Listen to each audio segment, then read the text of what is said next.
is a very capable, smart kid, and he's been playing football a long time for Blue Ridge. But as you say, anytime you incorporate a whole new offense, it's definitely going to be an added complexity to that game tonight for the Yellow Jackets. Seton gets number 16 Page, and that game will be played tomorrow night. Parker has Winslow, the number 9 and 8 seed. Florence and Coolidge, number 12 and 5, play tomorrow night. And Combs and Snowflake, we'll talk a little bit about that one. We have the coverage of that game tomorrow night at Snowflake High School. The Lobos hosting Combs. Of course, Snowflake has the potential to get 2 home games before they go to the semifinals. Yep, if they can keep, they've finished strong, as we've seen. And Combs, certainly not a team you want to look past, but if Snowflake is on their game, they should be able to work through that one pretty effectively tomorrow night. And then that would bring the winner of the Coolidge-Florence game to Snowflake next weekend. So we take a look at the top of the lower half of the bracket, Fountain Hills and River Valley facing off. You're a guy that really likes River Valley. Yeah, well, they were, in the state finals game against Blue Ridge Yellow Jackets. I was just impressed with their physicality, big, tough line play from them against the Yellow Jackets. And they had some very good athletes, chief among them, their star running back, Brandon Long, back for his senior season this year. He came close. I think he may have even passed 2,000 yards last year, and he's definitely on that pace again this year. A very strong running team.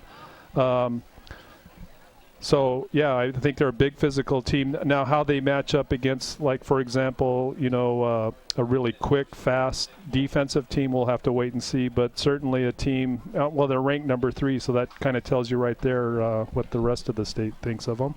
Walden Grove and Safford, another team that played last week, and they get back-to-back games with each other. The number 10 seed, Walden Grove, will be at Safford tomorrow night. Those are two teams that could go either way. We saw Walden Grove upsetting Safford early in that contest, and Safford came back to win it. But certainly tough to play the same team twice in a season. Even more difficult to play them twice in 2 weeks. Absolutely, and that you could say the same thing about the Florence Coolidge game. I think, if I'm not mistaken, they also played in their last regular season game together last week. Very close game, 21-20, I think was the final score there. So, yeah, as you say, it's tough to win over the same team twice in a season, but when you play them in successive weeks, I'm sure that makes for even higher charged energy from both fan bases on that front. 2 games tonight, Blue Ridge at Sarita, and of course Show Low here at Estrella Foothills as we broadcast live from Australia, and we count down to kickoff here as we're moments away. We'll be back with our Ace Hardware key players of the game when we return. This is Show Low Ford's presentation of high school football on iTalk 106.7 and worldwide on iTalk1067.com.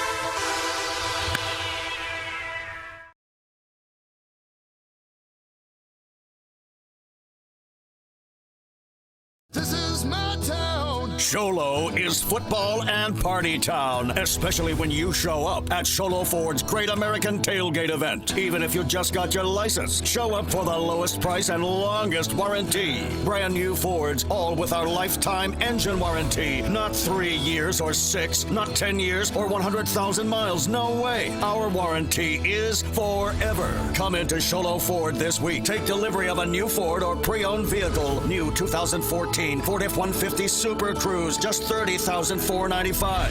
New 2014 Ford Focus SE, just $19,995. Or new 2014 Ford Fiestas, $13,995. Plus, every new Show Low Ford truck comes ready to tailgate with a Yeti cooler. Show Low Ford's Great American Tailgate event. It's party time at the east end of the Deuce.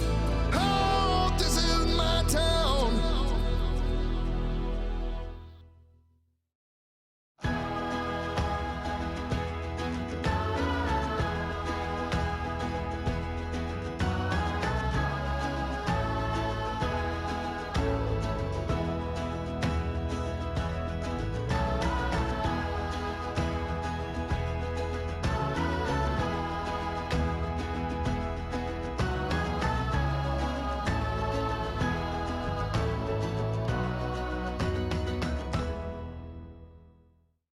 When it's time to purchase or refinance a home, there's a lot of choices out there, but only one stands above the rest. My clients are raving about how much easier we make the loan process. Hi, I'm Lacey Weeks from Supreme Lending. My team and I can help make even the most difficult loans seem easy and stress-free. You deserve the best. Call me today at 537-5626. That's 537-LOAN. Lacey Weeks, your mortgage consultant for life. Supreme Lending is an equal housing lender. NMLS ID 2129. MLO MLS ID 166-161. Arizona Mortgage Bankers License Number BK0925918.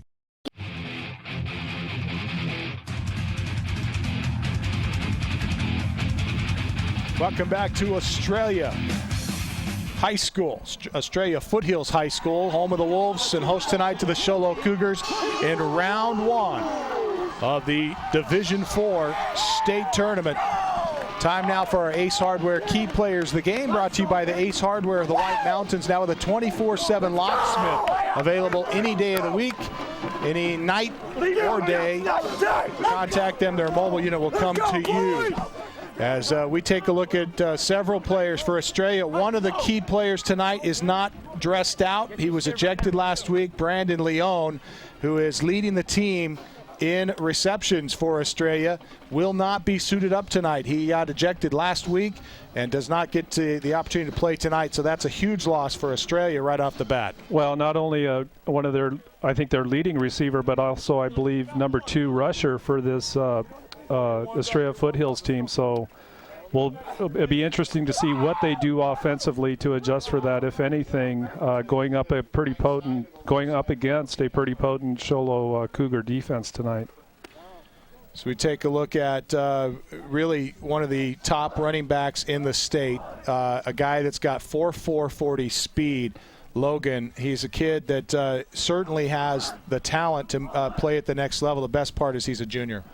Yes, and he has good size. Clearly, definitely a speed guy, as you said, Camden. But just looking at them warming up earlier, not a huge back, but tall and big thighs. I'm sure that give those power, and that's going to prove crucial when you're running through that defensive front from the Cougars.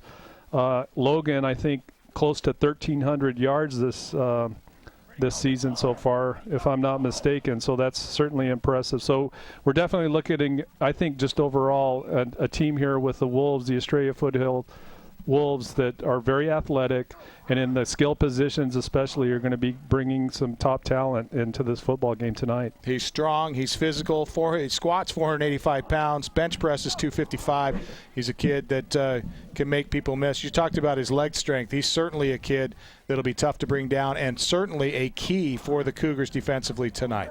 At quarterback tonight for Estrella is Jared Fleming. You look at his stats on the season. He's 56 of 117 for just under 1,500 yards passing and 20 touchdowns. Only been picked 5 times. He takes care of the football, makes good decisions, and he could be a factor tonight. We talked to the head coach, Coach Early of the Wolves tonight, and he had his game face on. He was not giving up. I mentioned, hey, Coach, looks like you run the football a little more than you throw the football, and they do almost 70% of the time. We'll see them throw the football, only 30%.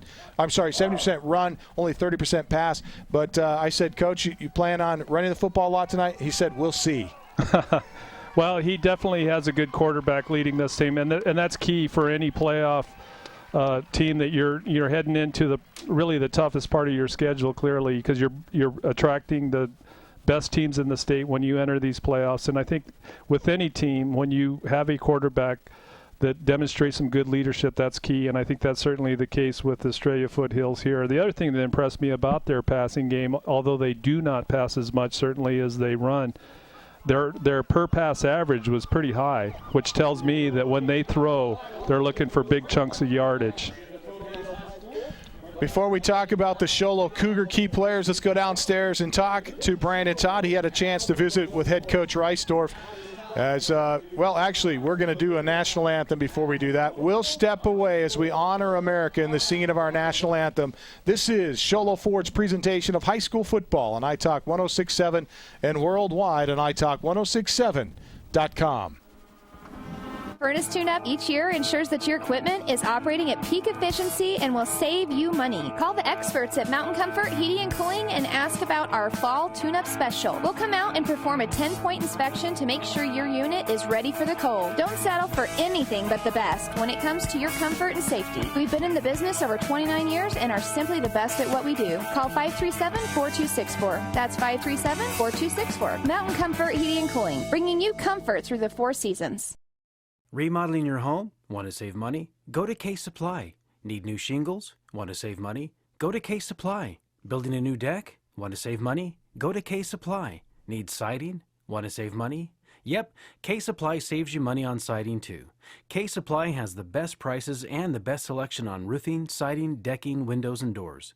Even better than the big box stores. So the next time you want to save money, see Case Supply in Taylor, Pine Top, and now across from the Dairy Queen in Show Low.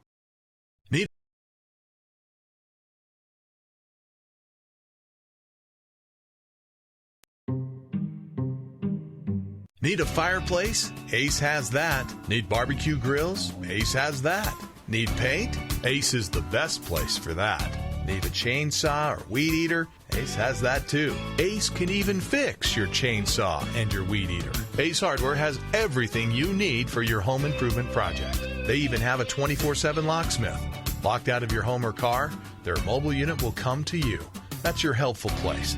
Ace Hardware of the White Mountains in Pine Top, Overguard, and Show Low. Need a fire?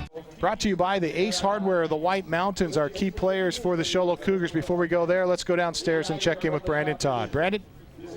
And I had a chance to speak with Coach Reistorp before the game, and he told me something quite surprising. You know, it's fitting that Mike Granillo isn't here with us because, you know, Mike talks about how he wishes Show Low would run the ball more. And I asked Coach Reistorp, I said, hey, what's your game plan today on offense? He said, we're going to run the ball, Brandon, which surprised me. I kind of gave him a smile. He goes, yeah, I know.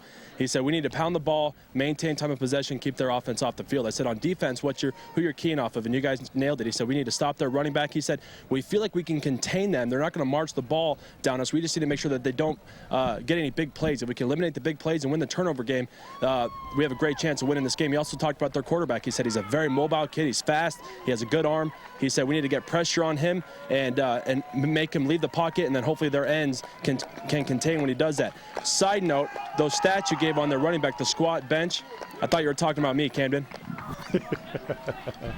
Yeah, that's nice, Brandon. Thanks for that little caveat there at the end. And, yeah, go ahead. Yeah, a little mix-up in the mind. Yeah, is that what's going on? Somebody blew a fuse there somewhere. I don't know, like he has 4.4 speed or something. I don't know. Hey, let's talk a little bit about the key players, though, for the Cougars. Get into this a little bit more. Of course, Reisdorf's got to have a good game tonight. Willie Wyatt's the guy we talk about week in and week out for the Cougars. Yeah, and you would think we'd be talking about a senior. And in Willie Wyatt's case, he's only a junior. But every game we've done, Camden, with these Show Low Cougars, when they seem to really click offensively, it's when Wyatt is able to run effectively. Last week at the Payson game, of course, he just blew the doors off the hinges. I think he ended up with over 300 yards rushing. I'm sure that's nothing that's reasonable to be expected in this game. They're up against some pretty tough competition tonight. But you know, it doesn't not surprise me to hear Coach Reisdorf talking about wanting to get an effective rushing game in it. It doesn't end with Willie Wyatt, but I think it certainly starts with Willie Wyatt. I think we have the audio of the coin toss. We'll check in with the head official. See if we can get. All right, here we go. Estrella's won the toss, and they will defer. The Wolves have won the toss. You guys want to receive? Which goal you want to defend? Scoreboard? Okay, let's turn around this way. All right, that's your coin toss as the Show Low Cougars will receive to start this thing off, and we'll see how the Show Low Cougar offense gets off in a hurry. A couple of guys that we didn't get a chance to talk about on the Show Low side of things. One of them is a freshman, Dylan Gabbard, who has 5 tackles for a loss on this season. The first game he started was Payson last week. He's a freshman that is playing in a starting role defensively amongst 5 sophomores and 1 freshman on this Show Low Cougar team that has a lot of youngsters.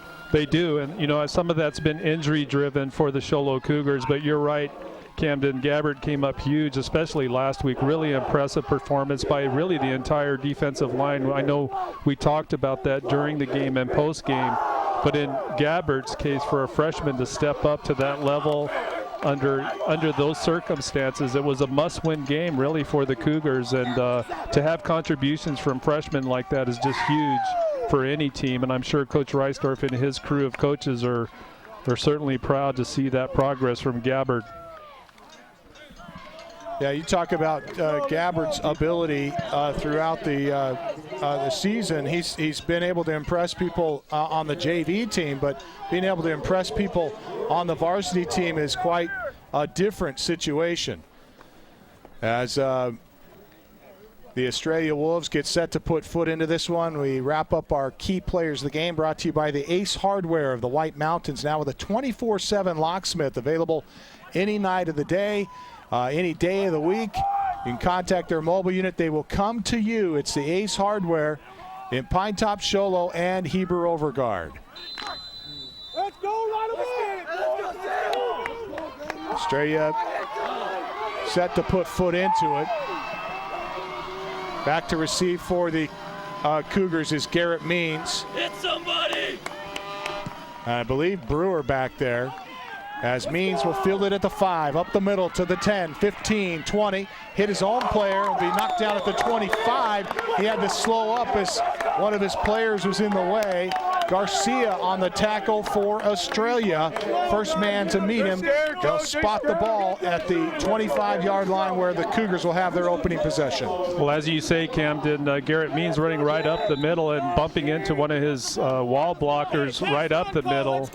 But credit Estrella for staying in those lanes and then just collapsing right on Means as he passes the 20-yard line. Man in the backfield in motion coming near side. They hand it off straight ahead, and Estrella standing up the running back is a go-to, one of those key players that we talked about. And the tackle is made at the line of scrimmage. No gain on the play as Show Low starts things off with Willie Wyatt, and there's nothing there. Well, and Estrella Foothills starting off in a 4-3 defense here. Number 31, Victor Cortez, their middle linebacker, which leads the team in tackles, blitzing on that play. Tight set, direct snap to Clark, and Clark goes off tackle left side, slips a tackle, has 3 yards before he's spun down at the 28. Quentin Clark showing some tough yardage on the outside that time as the Cougars showing a completely different look here tonight. Watch play action. Well, they're going early without Reisdorf. Reisdorf now coming into the huddle. But on that last tackle, Mark Garcia again, number 23 for the Wolves. He's along with number 6, Marcus Young. He's been in just about every defensive play so far for the Wolves. Clark in motion towards the formation, and on 3rd down and 7, we get penalty markers thrown, and the Cougars going to make it a little difficult on themselves. False start against Show Low. As they get a false start called, and a 5-yard penalty makes it 3rd down and 12. Opening paragraph here, Cougars looking for answers offensively early on against this Estrella defense. Clark wide near side. Reisdorf in the gun, sets a man in motion, comes near side. That's Fawcett. He's rolling right. Is Reisdorf, throws, and it is caught. Oh, incomplete. Sorry, it is incomplete near side. And with that, let's go downstairs and check in with Brandon Todd. Brandon? Thanks, Camden. Yeah, one thing that won't be a factor tonight for anybody on the field is the noise. Not a very big turnout for the first round of playoff games. Understandable for the Show Low side considering the long drive, but for the Estrella side, I would say it's a pretty dismal show out for the home team here at the Wolves Stadium. The Wolves Den. Maybe. There you go. The Mamba take it. All right, hey, thanks a lot, Brandon. As the Cougars set to punt, Means stands back at his 8 and gets off a decent punt. He's been averaging about 30 yards per punt on the season. Takes a Cougar bounce and goes out of bounds at midfield, where Estrella will start off with only a half a field to go for a touchdown.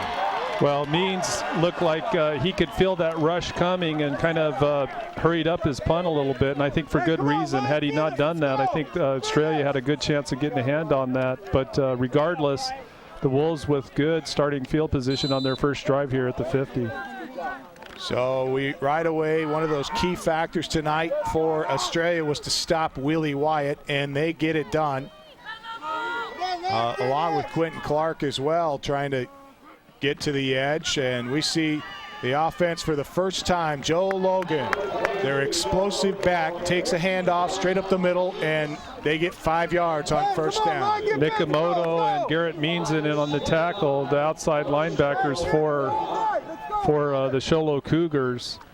But again, Joe Logan, he's a very good downhill runner, stays low, able to find that opening gap right at the line of scrimmage and go into the second level before he's brought down.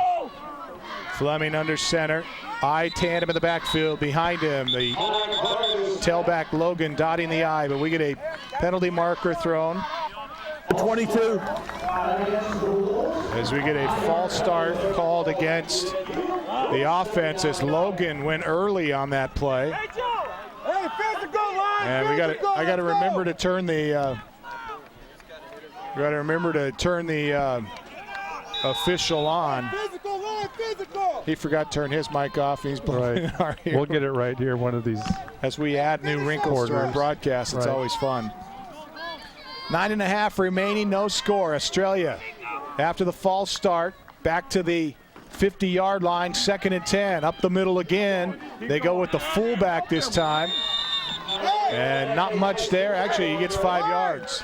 Well, he gets the 5 yards back that they lost on that last penalty. Number 11, Andy Huizinga, the fullback, takes the first handoff from the quarterback. You know what impresses me so far, Camden, about this Wolves team? They hit the line of scrimmage very quickly.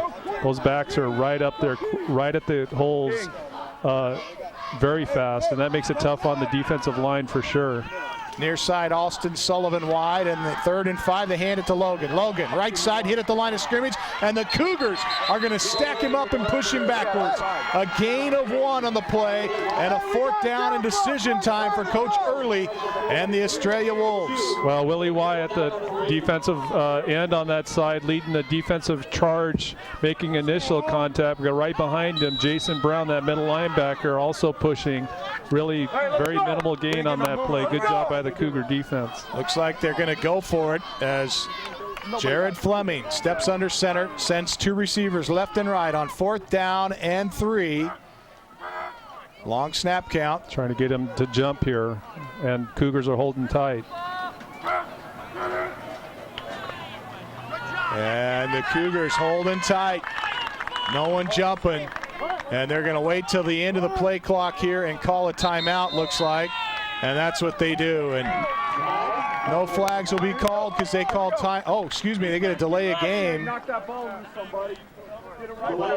They'll take the penalty and then punt here.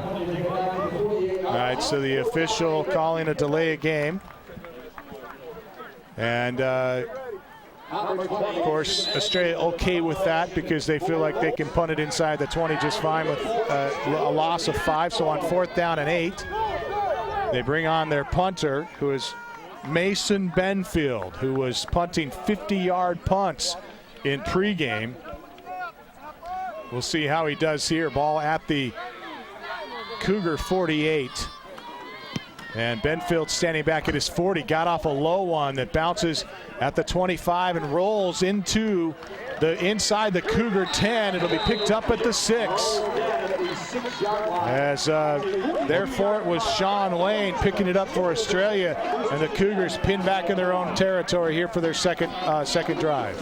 Well, Jace Brewer was back there to receive, and you could see he was thinking about perhaps trying to get on the ball to keep it from rolling further downfield, but ultimately doing the smart thing, just staying away from the ball and letting the Wolves down it just past the, what is that, the 6-yard line it looks like, to start this drive. 1st down and 10 from the Cougar 6. As Reisdorf sets up in the gun, hands it off to Wyatt. Wyatt through the first line of defense, but it'll be tripped up after little gain as he gets out to the close to the 10-yard line. Ball spotted at the 9, looks like. Either the 8 or the 9. So again, Show Low trying to go up the gut right off the guard, but you got to credit that Estrella Foothills defense. Those linebackers are doing a good job of filling gaps and not allowing any big run plays. Second down, ball batted down, and it's incomplete. Reisdorf trying to throw here to the near side. He had Willie Wyatt and Jerem Fawcett open. It looked like Clark maybe had a step on his man down the near sideline as well. And a big defender steps up and knocks down the pass from Rhett Reisdorf. Well, it's an outside linebacker, number 41, Travis Haymore, blitzing that time, able to get his paw up and knock that pass down. So on 3rd down and 9, Reisdorf to the air again, near side, receivers knocked down, and here comes a flag. It was Clark up the far sideline who got knocked down by the defender. And so the Cougars will get a first down here on a pass interference, presumably. Well, that pass interference most certainly on number 24, Ryan Parrish. And I don't know if you could hear it, Camden, but in the background you could hear the coaches saying good job. So I got to believe. On the defense. First down. Anyway, I was going to say you got to believe that in preparation for this Show Low game, it's clear they're going to have these cornerbacks for Estrella be very aggressive with Quentin Clark. Ball snap and handed off to Wyatt, sweeping right side. Penalty marker in, he slips a tackle, and he'll be knocked down after a first down near the 39-yard line. Nick Oakes on the tackle, but a penalty marker thrown at the line of scrimmage. This one could be coming back on a hold call. Lacey Weeks at Supreme Lending, first down if it does not come back. Holding. 75. Offense. Repeat first down. All right, so holding is the call. It's on the left tackle, Dallin Tenney. Tenney with the tough job tonight. Tenney inserted in defensively on the season for the Cougars. Offensively at left tackle, and left tackle, a position that is not easy, especially if you're an underclassman. The 5'8", 205-pound sophomore has played it quite well this season, though, although whistled for a penalty here. Play action, Reisdorf the throw, down the middle, Clark, and it is underthrown and intercepted.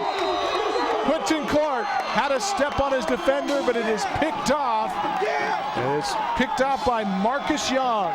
Well, number 6, the strong safety. We have a flag now on the field, just thrown by one of the officials.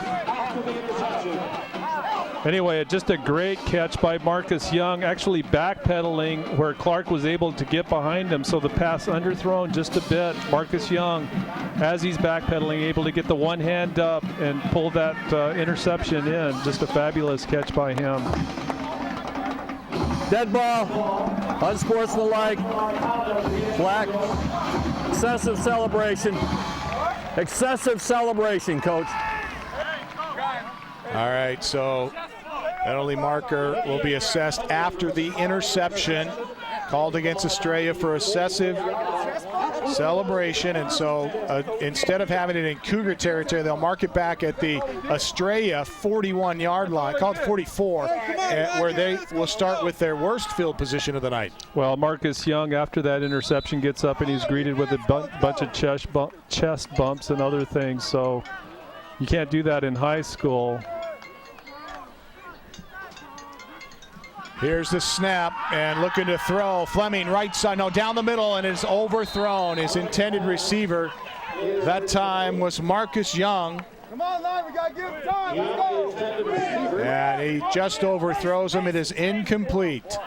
Well, we could definitely see Fleming there. Lots of time in the pocket, able to go to his 5-step drop, and throws not too bad of a pass. He definitely has an arm, but just a little too much juice on that pass. Throws it over his receiver and the defense as well. But you can see with their passing game, they like to go for those big chunks. 2 receivers near side, single receiver to the right. I tandem in the backfield behind Fleming. Logan dots the I. He'll hand to Logan. Logan gets through the middle, has 5 and more, Out across midfield to the Cougar 49. Joe Logan picking up about 8 yards on first down. Call it 7. Bringing up 3rd and 3. Well, we'll give him 6. Yep. Jerem Fawcett, number 24, from his outside linebacker position, floats over, slides over to make the tackle along with Garrett Means. But not after he's able to get into that second level of the Show Low Cougar defense. Wide receiver to the far side of the set. 2 receivers near side. I set behind Fleming. First man through. They give to the fullback. Hit at the line of scrimmage. No gain. Maybe a yard as they give it to Andy Huizinga. And Huizinga has a yard, but a 4th down and another decision time here at midfield for Estrella. And also number 73 and in there, Daniel Lusk, one of their injured linemen that's back again, returning for this game, doing a good job just plugging those gaps up front. Lusk playing defense only tonight. They'd like to have him both ways, but nursing an ankle injury coming into tonight's contest. On 4th and 1, they give to Logan. He bounces to the outside. First down and more to the 40. He'll be stopped near the 36-yard line. Tackle made by Brewer. And Quentin Clark, as he gets to the second level that time and picks up a Mountain Comfort Heating and Cooling. First down for Estrella. Well, and as you said, Camden, the key to that play for the Wolves was that bounce by number 22, Logan, to get outside of that outside linebacker. And whenever your corner and your safety has to come up to make the tackle, you know that they're being effective getting into that second, third level with their running game. No score, 4.5 remaining, first quarter. Estrella with the football at the Cougar 36. Fleming to throw, down the middle, has a man, incomplete. Just off the outstretched hands of Marcus Young, the senior wide receiver, 6'1", 170-pounder. And it is incomplete, bringing up 2nd and 10. And Young, number 6, Marcus Young, beating number 88, Damian Sharp, out on that corner position for the Cougars. Sharp goes underneath to try to cut the route, but that pass was spot on, Camden. It hit Young right in the hands. Had he been able to pull that in, it would have been an easy touchdown. Fleming throws a pretty good ball. He's been just a little long on the last 2 passes, but Cougars could have some trouble as they've been beat in the backfield twice now. Receivers have been open. They just haven't come up with it. Let's go! Skinny, Marcus! Slide down! Marcus, slide down! More! 4 minutes and 23 seconds left to play here in the first quarter. Man in motion towards the formation. Fleming under center. Hands to Logan. Bounces here to the near side. He is wrapped up and dropped shy of midfield. Joe Logan dropped down. Jace Brewer, one of those in on the stop there for the Cougars. Well, the difference there, again, that was a play where Logan tried to bounce outside again, but as you said, Jace Brewer from his safety position comes right up to the line of scrimmage quickly. The other key, Jason Brown from his middle linebacker position, sliding down the line of scrimmage to help and get that tackle. Come on, Tyler, let's go, buddy.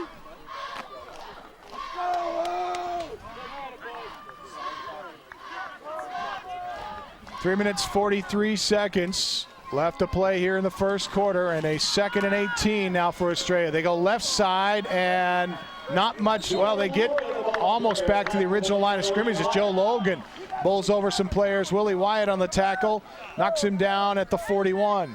Well, and that rush play right there, Camden, is an example of the power that we talked about at the top of the game. Logan, one of the fast guys, you know, we talked about his speed, but on that particular run, he just lowers his center of gravity and just uses those big legs, strong legs of his to drive forward and take some tacklers with him. Clock approaching the 3-minute mark of the first quarter. No score here in the first, but Estrella on the move, 3rd down. And they've got about a 3rd down and 14 from the Cougar 41 here.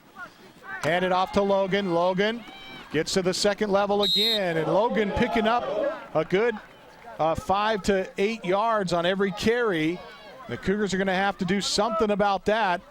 Fortunately for them, they started deep on this play. They had almost 25 yards. They had 25 yards to go after a penalty after the interception. So yeah, Estrella Foothills just being really effective at the line of scrimmage. In the last week's pacing game, Camden, we were seeing that defensive front for Show Low able to fill those gaps, and tonight they're just having a tough time as these runners are getting through the line of scrimmage fairly easily. 4th down and 6. Fleming to throw over the middle. It is tipped and incomplete. Good defensive play that time by Brewer as he hit him after he bobbled the football and he couldn't come up with it.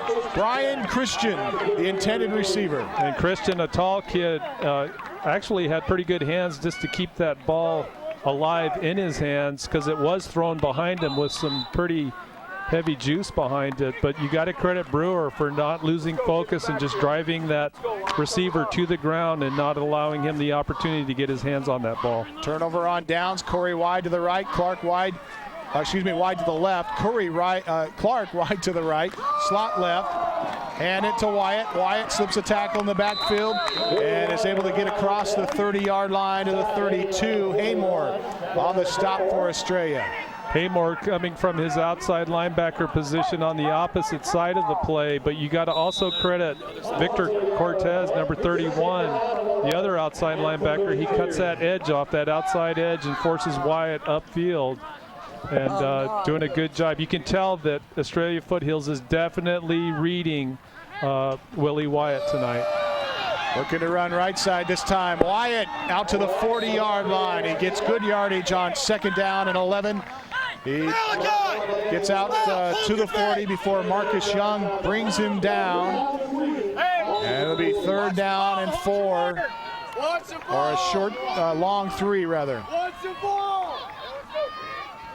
Receivers left and right, still no score. A minute left here in this first quarter. Wyatt handoff left side, and Wyatt hitting the backfield. Has maybe a yard on the play to the 41. Those are tough yards for Willie Wyatt whenever he's touching the ball. Estrella Foothills just continuing to blitz those outside linebackers, or when they read that run, they're just crashing the line of scrimmage and really limiting Wyatt's ability to break free from that first level. Cougars going to go for it on 4th down. 4th and 2, and Estrella forced to burn a timeout as we see that kind of swinging gate. Actually, timeout Show Low. It is Show Low's timeout. And it's their first of the half. And with 35.2 seconds remaining here, we'll keep it here and talk a little bit more as we talk about the Cougars strategically. Will they come back out of this and decide to go into punt formation? I was surprised that Estrella wasn't the one that burned that timeout, as we saw Show Low show that they bring out a couple of receivers and a lineman here to the near side and really spread the field. Well, I think that's the play, if I remember correctly. If you remember during the Blue Ridge game, they would send Quentin Clark out in that bunch spread formation, and then they would do a speed sweep back across the other way with him.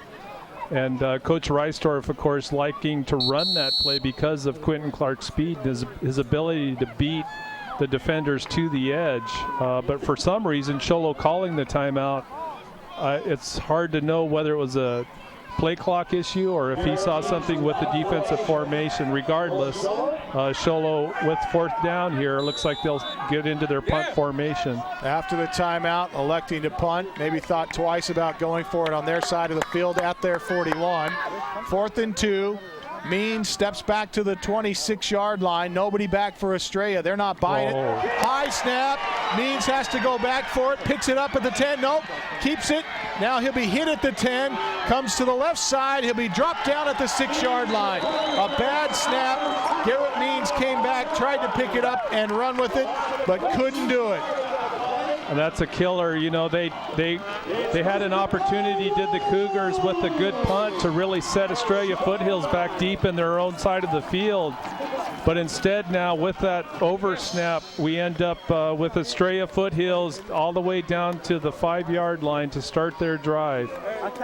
Only needing 5 yards to score a touchdown here. 24 seconds left to play here in the first quarter.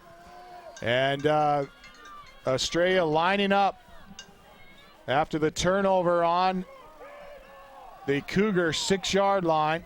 First and goal from the 5. Hand to Logan. Logan lowers his shoulder and gets down inside the 5. Will be knocked down near the 3.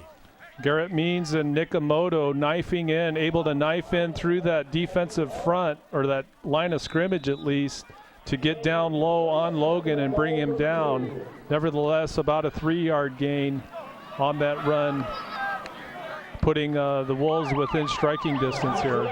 And the clock will expire in the first quarter. We'll step away. Back with quarter number 2. No score, but Estrella threatening. This is Show Low Ford's presentation of high school football on iTalk 106.7 and worldwide on iTalk1067.com.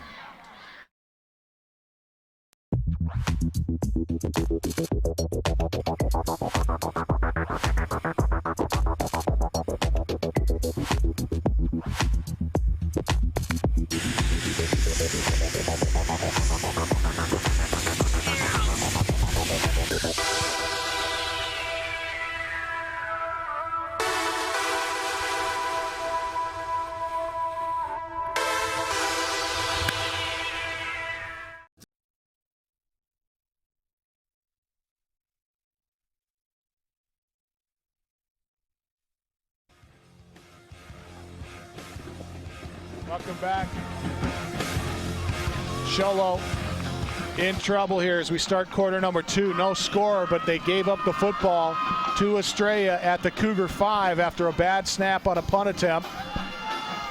Cougars had the football near midfield, ball all the way back to the 5-yard line where Show Low's got their backs against the wall, and Estrella looking to punch it in on second and goal from the 3. And Estrella doesn't seem to have the right personnel in. They're going to be forced to burn a timeout. Timeout, Foothills. That's their first timeout. And we thought which is amazing, because we just came off of a break where both teams were able to huddle with their respective teams at the end of the quarter. And to see Estrella Foothills now, after having had the opportunity to meet with their coaches at the sideline, to not get the play right. So I don't know if Show Low came out in some weird formation, didn't look different to me, but clearly some miscommunication going on that Wolves sideline. So we open up quarter number 2, no score so far, but Show Low really putting themselves in a bad position defensively, especially against a team that has proven that they can get at least 5 yards on almost every down. Let's go downstairs and check in with Brandon Todd. Brandon? Brandon Leon, who got ejected out of last week's game. Every player on the Estrella side is wearing the number 3, which was his number, on their cheeks. They said they're playing this game for him. He had their back last week. They want to win once we can come back next week. Thanks, Brandon. On second and goal from the 2, they hand off to Logan. Logan is in for the touchdown. Estrella strikes first with the opening paragraph of the second quarter, giving Estrella a 6-point cushion, 7 points pending the extra point. Well, and the Wolves going off that left side of the line, left tackle, that's where some of their bigger linemen are. And they just open a massive hole on that left side, just clear lane, running lane for the runner to be able to get into the end zone for the first score for the Wolves. Sam Nye to kick the point after try. It is no good, as he didn't get all of that football, and so Estrella up 6-0. We'll step away with 11:55 remaining second quarter. It's Estrella on top of the Cougars in round 1 of the 2014 state playoffs, presented by Show Low Ford on iTalk 106.7 and worldwide on iTalk1067.com.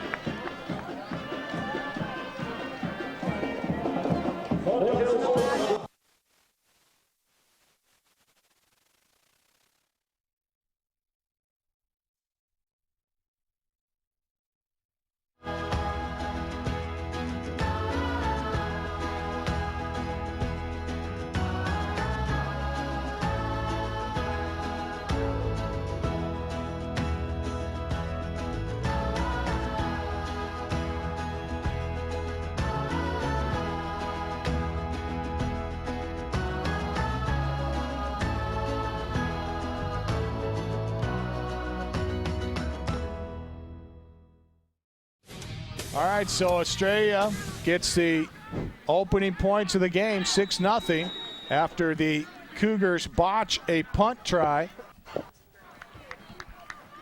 And Means and Brewer back to receive the kick as Nye gets set to kick it away for the Wolves. Nye, a line drive kick. Means will field it at the 10, out to the 20. Up midfield, bounces off a tackle at the 25. Will be snowed under at the 28. And again, Means just finding the space he can right up the middle of the field. And the guys in front of him, the wall guys up front, doing a good a job as you can expect them to with all the defenders for the Wolves collapsing in on Means. But Show Low, you know, certainly not in a must-score position here with us just starting the second quarter. But offensively, they've not been able to string together successive plays for gains, and it's been limiting their offensive production so far. Reisdorf throws to Clark in double coverage, and he makes the catch for a first down at the Cougar 41. A Lacey Weeks at Supreme Lending first down. And Quentin Clark, with his typical athleticism, going up high and just beating number 24, Ryan Parrish, the corner on this right side for that reception. Wyatt up the middle, gets to midfield, and the Cougars coming back with some vengeance here as he picks up 7 on first down for the Cougars, setting up a 2nd and 3. With both safeties for the Wolves, Oates and Young, making the tackle. But again, that's with Willie Wyatt being able to get into the third level with that last run. Intended receiver was Clark, covering out the play was Clark Garcia. Flag is down. Come on, Ryan. Penalty marker. We're going to pick on you all night. You know that, right? As the official trying to figure things out here at the 40-yard line here. See if we have. For some reason, we don't have audio on the official at the moment. Well, in that last play after the Willie Wyatt rush was a quick out, again back to Quentin Clark, but they did call pass interference on that, so Show Low now at the 35 of Estrella Foothills. Lacey Weeks at Supreme Lending first down, give it to Wyatt. He carries a tackler with him across the 35, gets out to the 33-yard line of Estrella before he's brought down. Wilkins in on the stop. And again, Willie Wyatt working really hard tonight, just trying to inch out every yard he can get up against a pretty stiff defense for the Foothills, Estrella Foothills Wolves. Willie Wyatt, 4th in the state in scoring coming into tonight's contest, and they obviously looking to ride his back as they go straight ahead. Wyatt knocked down after a gain of 1, and a penalty marker thrown at Wyatt, coming up limping, favoring his left leg. He's holding his ankle. They got a replacement coming in, Nikamoto. Wyatt he's up and able to jog back to the sideline, but with a noticeable limp. So on that last play, basically the linebackers again, Estrella Foothills, knowing that Wyatt is their go-to guy on the running game, are just loading the box. They got at least 8 guys in the box right now, and they're blitzing linebackers and just stuffing the line of scrimmage and doing a pretty effective job of that. Nikamoto in the backfield, man in motion, cross the formation. They hand it off to Emoto, and Emoto with a little room off the left edge that time gets a couple as Emoto gets just shy of the 16. And a defensive end or defensive tackle for the Wolves that time, 78, Tyler Adams, just sliding down the line of scrimmage and grabbing Emoto as soon as he cut up north to try to break the line of scrimmage. 2nd and 8, and the Cougars really firing on all cylinders here in this drive. Wyatt back in, they hand to Wyatt, right side. Wyatt has a hole, gets through the first level and gets knocked down at the 10-yard line, and a big hit by Nick Oates that time. Willie Wyatt back in the game and makes an impact quickly. And that was a big hit from the safety coming in as Wyatt was trying to spin on his last spin, leveled him, but Wyatt bounces right back up and in the backfield. Cougars no huddle. They hand off to Wyatt in the backfield, but knifing in that time is Travis Haymore, and he knocks him down in the backfield for a loss. And again, Haymore is that outside linebacker on that weak side, the short side of the field, and he, right at the snap, just blitzed right for Willie Wyatt, recognizing that Show Low likes to go to the rush game here as they get down inside the red zone. But Haymore just dropped the hammer on Wyatt that time. And the Cougars are going to call timeout here on 4th down and 7. Call it 4th and 6. Ball spotted at the Estrella 15 as we keep it here. And with 9 minutes and 9 seconds left to play here in the first quarter, or rather the first half, I should say. Estrella up 6-0 punt, but Show Low really showing that they can move the ball. I don't know what adjustments they made, but they've certainly changed things up. Well, they were able to break through a series of good runs to get them driving down the field, which is good, certainly. But I got to tell you, this Estrella defense, they're starting to load the box now, are the Wolves against Show Low. And expect Show Low now to try to get Clark on the outside as Estrella starts to cheat up the middle. Well, and I was going to lead into that, you know, recognizing that they're blitzing linebackers coming heavy from the outside and the inside with those blitzes. I wouldn't be surprised to see Show Low go here to Clark or to try to get outside with his speed in some fashion. 4th and 6 from the 15. Reisdorf sets a man in motion. That's Clark back towards the formation. Here's the snap. They throw right side. Wyatt's knocked down, and no penalty marker is thrown. He got tripped up with the defender, and the pass is incomplete. Estrella takes over on downs from their 15. Well, Wyatt got hung up with Travis Haymore, that outside linebacker again. Haymore actually behind Willie Wyatt. Wyatt beat him to the flat where the pass was headed, but it looks like their legs got tangled up or something, and Willie Wyatt just falling down and not being able to get to that ball. 9 minutes remain here in this first half. Estrella up 6-0 as the Show Low Cougars, who put together a pretty good drive, come up 15 yards short. Under center is Fleming. Hand to Logan, left side. Logan hit at the line of scrimmage, and the Cougars push him backwards. Well, that's Jason Brown, the middle linebacker. You could see Logan as he hit the line of scrimmage. He normally runs very low to the ground, very effective in that way. But you could see his helmet pop up, and that was because Jason Brown wrapped him up low and just picked him up and just dropped him back right at the line of scrimmage. They'll give him maybe a yard on progress, but an outstanding play by the middle linebacker for the Cougars. Jason Brown came into this tonight's contest leading the state in Division I in tackles, as he shows why right there. 2nd down and 9. They give Logan a yard on the carry. They throw here to the far side, rather. It is caught, and some yards after the catch there on the far side. Reception is made by Mason Benfield across the 20-yard line to the 22. Well, that's a timing route out into the flat, and Jerem Fawcett in on the tackle along with Damian Sharp, the cornerback for the Cougars. Both of them wrap him up, but not able to bring him down. So a little bit of gain after the catch there by the receiver. Good job by him. 3rd down and 2 for Estrella. Logan lines up in the eye,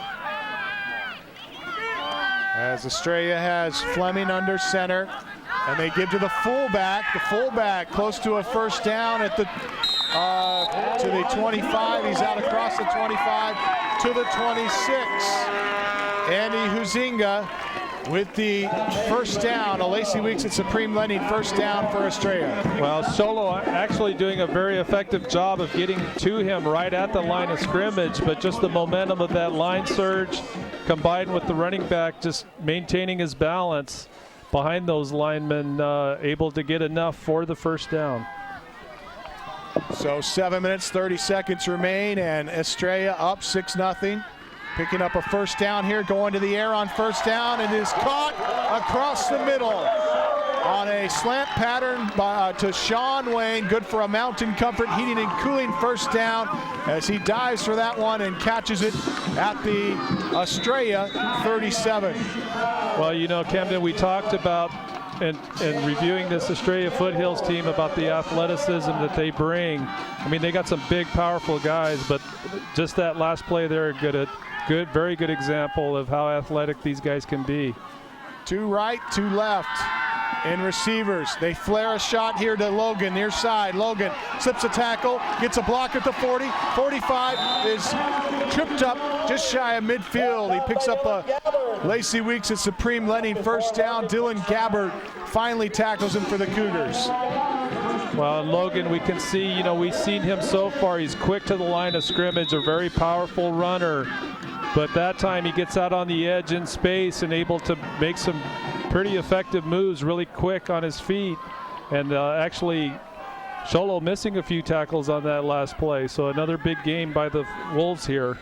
They go Deuces. Actually, Deuces right side. And two receivers to the left, one wide and one in tight in the slot. Fleming to throw across the middle again. It is caught at the 35. And the Estrella Wolves have figured out something passing-wise as they make a reception to Mason Benfield. The connection's made good for a Mountain Comfort Heating and Cooling first down to the Cougar 35.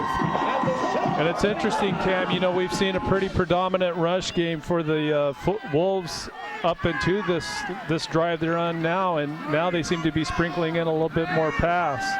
6:03 left to play here in the first half. 6-0 Estrella. Pass near side, caught by Sullivan at the 20, or caught the 30. And Sullivan will be knocked down by Means after he makes the catch with little after the catch, but a gain of 5 of the play. Second and 5 coming up. And there's an example again, just a quick out route out in the flats. The Cougars doing a good job of defending it, but not after about a 5-yard gain by the Estrella Foothills Wolves. On 2nd and 5, they throw across the middle again. It is caught and then dropped. Incomplete. The intended receiver, Brian Christian. Garrett Means perhaps knocking it loose that time for the Cougars. Well, that's just a quick slant route by Christian out of his wide out or wide slot position. Throwing it right in underneath the linebackers there. Had his hands on it again, but just not able to drag it in. 3rd down and 5 from the Cougar 30-yard line. Looking to throw, and near side it is incomplete. Intended for Austin Sullivan, and it's off of his outstretched fingertips and incomplete. Yeah. We just heard from the sideline from Brandon Todd that it was tipped, but you got to credit Nikamoto, the outside linebacker, sliding in underneath the receiver on that route, able to tip that ball away. Actually had a shot at almost intercepting that pass as well. We apologize. We've had some connection issues here tonight as the Wolves go left side this time to Wayne, and it is caught close to a Mountain Comfort Heating and Cooling first down. Sean Wayne, the senior receiver out there on the far side, has the first down, and Estrella at the Cougar 25. Well, Damian Sharp out on that right corner position, actually playing fairly tight. Just a quick timing route. Sharp did what he could to get to the tackle as quickly as possible, but right at the first down marker, as you said, Cam. Wide receiver right, single receiver to the left. Man in motion towards the formation is Joe Logan. But we get a penalty marker thrown, and this could be going against Estrella. That's not working. And it is a false start on Estrella. We had the head official, we had the umpire mic'd early on in the game, but something's happened to that connection. Jim Chavez, our umpire. Well, you know, we were talking about mistakes that these in the pregame about turnovers, of course, is always something that the coaches want to avoid, but both of these teams making mistakes in the red zone or close to the red zone that have stalled some drives. Not that they've stalled this one, but it definitely sets them back a bit here. Fleming to throw. He steps up. He's in trouble and gets out of it. And he'll be close to a first down on that far side as he's able to run for it after the pocket collapses on him. Damian Sharp and Jerem Fawcett chase him out of bounds on the far side. And it looks like he stepped out at the 22-yard line. You can hear Estrella fans not happy with the spot, as it looked like he tight-roped that far sideline and got closer to a first down, but they mark him all the way back at the 22. Call it the 21. Well, that was good play by Damian Sharp coming up from his corner position, seeing that scramble by the quarterback and just rode him outside, out of bounds. Pitch to Logan. Logan trying to get to the edge. Garrett Means there first, and a couple other Cougars here on the near side. Nick Komodo along with Quentin Clark in on the stop. And he looks like he maybe lost a yard back to the 22. Well, and that's all due to Garrett Means, as you said, the first guy in and on that tackle. And we need to remember, Camden, that's Garrett Means coming all the way up from his safety position to hit the line of scrimmage when he sees that run go outside with Logan. 3rd down and 7 from the Cougar 22. Fleming directing his backfield here with 3.5 remaining first half. Sets Logan in motion out of the formation. Looking towards Logan. Now throws on the quick slant near side towards Sean Wayne, but he underthrows him, and it brings up 4th down. Well, they had 2 receivers out on that left side. One goes out, and Wayne cuts in underneath. He's behind the linebackers, but in front of the safeties, and that throw, probably the poorest throw tonight by Fleming, just underthrown drastically, so that puts the Wolves in a position here where it looks like they're going to line up for a field goal. Sam Nye going to set to kick a field goal towards the near hash. Ball will be spotted on the kick at the 28-yard line, where it'll be a 38-yard attempt. Good snap. Nye puts foot into it, has plenty of distance, and it is good. Estrella up by 9. We'll step away with 3.5 remaining here in the half. This is Show Low Ford's presentation of high school football on iTalk 106.7 and worldwide on iTalk1067.com. Purchase or refinance a home? There's a lot of choices out there, but only one stands above the rest. My clients are raving about how much easier we make the loan process. Hi, I'm Lacey Weeks from Supreme Lending. My team and I can help make even the most difficult loans seem easy and stress-free. You deserve the best. Call me today at 537-5626. That's 537-LOAN. Lacey Weeks, your mortgage consultant for life. Supreme Lending is an equal housing lender, NMLS ID 2129, MLO MLS ID 166-161, Arizona Mortgage Bankers License Number VK0925918.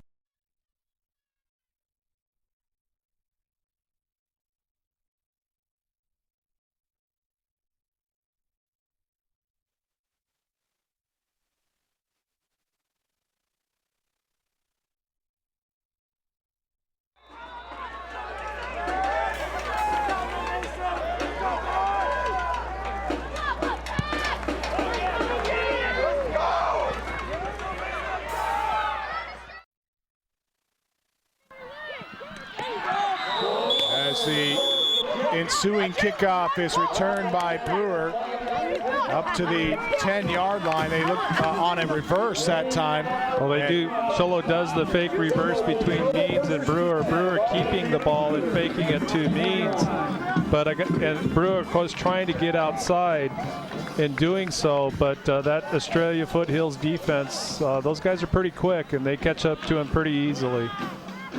3 minutes and 21 seconds left before half. 9-0. Estrella leads, and the Cougars have been fighting out of the shadow of their own goalpost almost all night.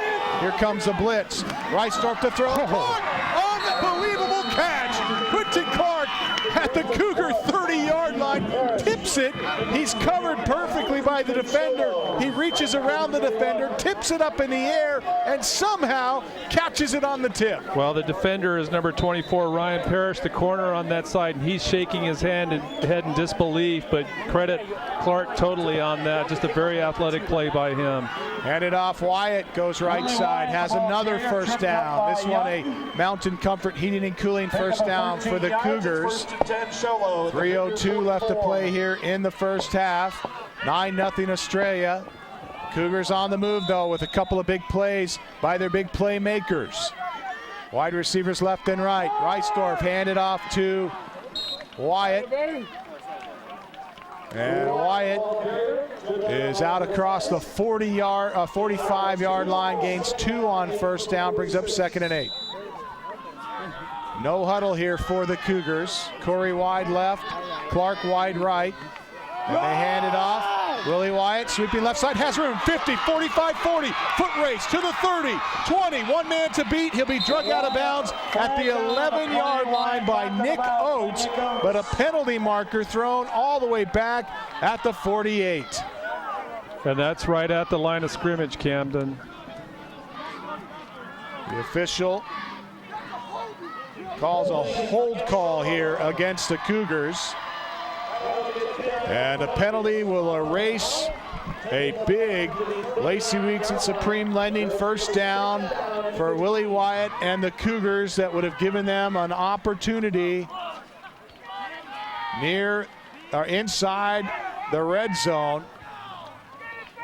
An unfortunate chain of events here now for the Cougars. And well, that takes back the biggest running play, or actually the biggest offensive play for the Cougars of the game so far.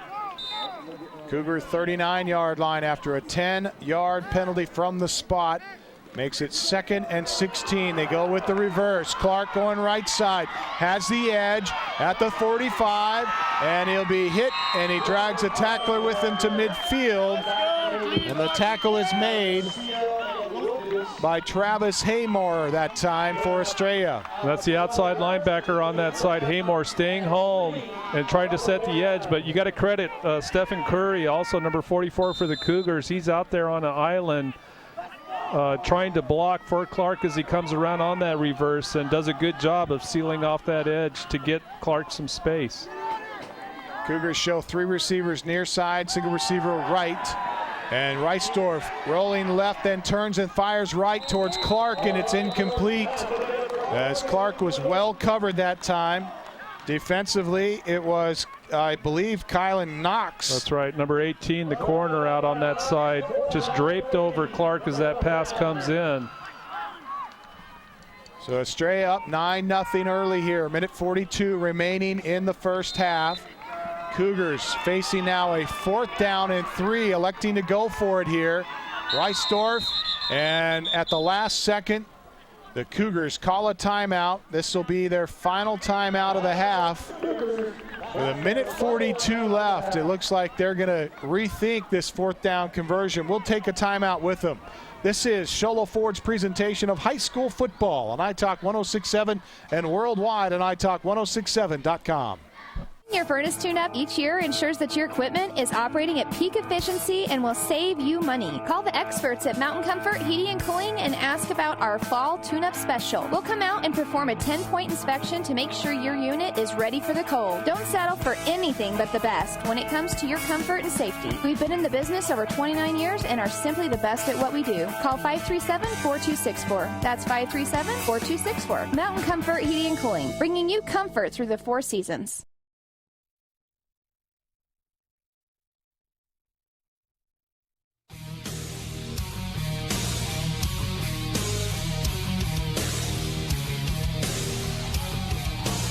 Welcome back, 9-0 Estrella.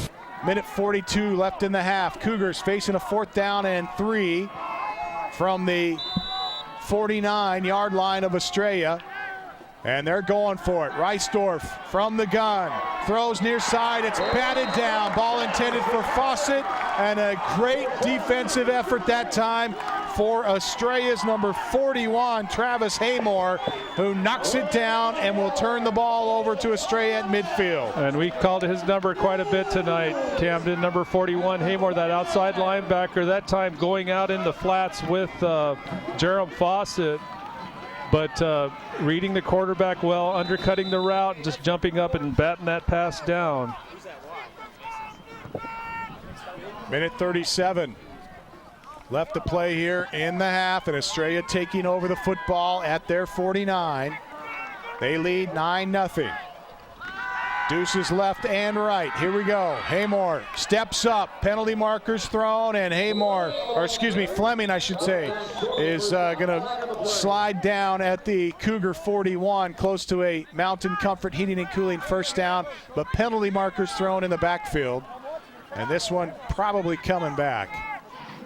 Well, judging from the reaction of the lineman, number 78 for Estrella, Tyler Adams, looks like they're going to call him for holding on that play. I want to say special thanks tonight to our sponsors, Sunrise Park Resort, Honda Resort and Casino, K Supply, Lacey Weeks at Supreme Lending, Mountain Comfort Heating and Cooling, and Ace Hardware of the White Mountains sponsoring the live streaming video at iTalk 1067 and 1067.com. We thank the kids of Show Low High School tonight. Their multimedia class making the trip down here to Estrella with us to bring you the sights and sounds of tonight's contest.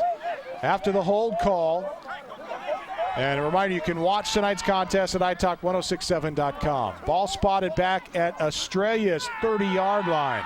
And Fleming stepping up to run again. He has a lot of room to run up the middle and up the numbers on the far side now to the 50-yard line goes Fleming back to the original line of scrimmage. Well, they're showing pass with their formation, Camden, but as soon as he gets the snap, he takes one step back and then he runs directly right up the middle, getting those big gains. Near side, it is caught. Joe Logan will be hit hard by Clark, and Logan is slow to get up. Clark hit him right in the midsection as he was trying to turn to get upfield. Well, you could hear me do a kind of a grunt because I could see that coming. Quentin Clark doing an outstanding job from a defensive standpoint for Logan. You know, of course, he's looking back at the line of scrimmage as he's running outside to catch that pass.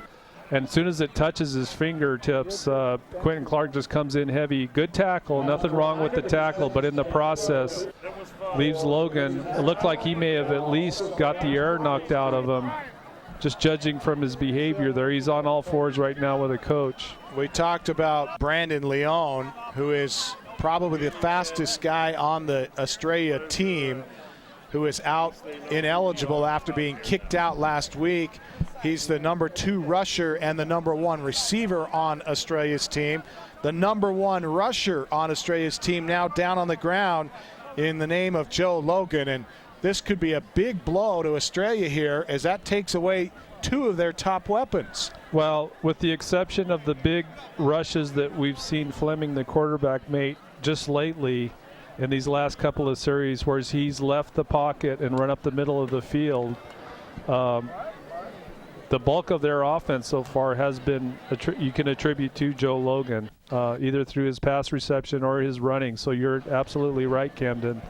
With the offensive scheme they've been showing so far, or at least the game plan they've come into tonight's game, they can ill afford to lose him. Joe Logan came into tonight's contest averaging 128 yards per game, 10.2 yards per carry.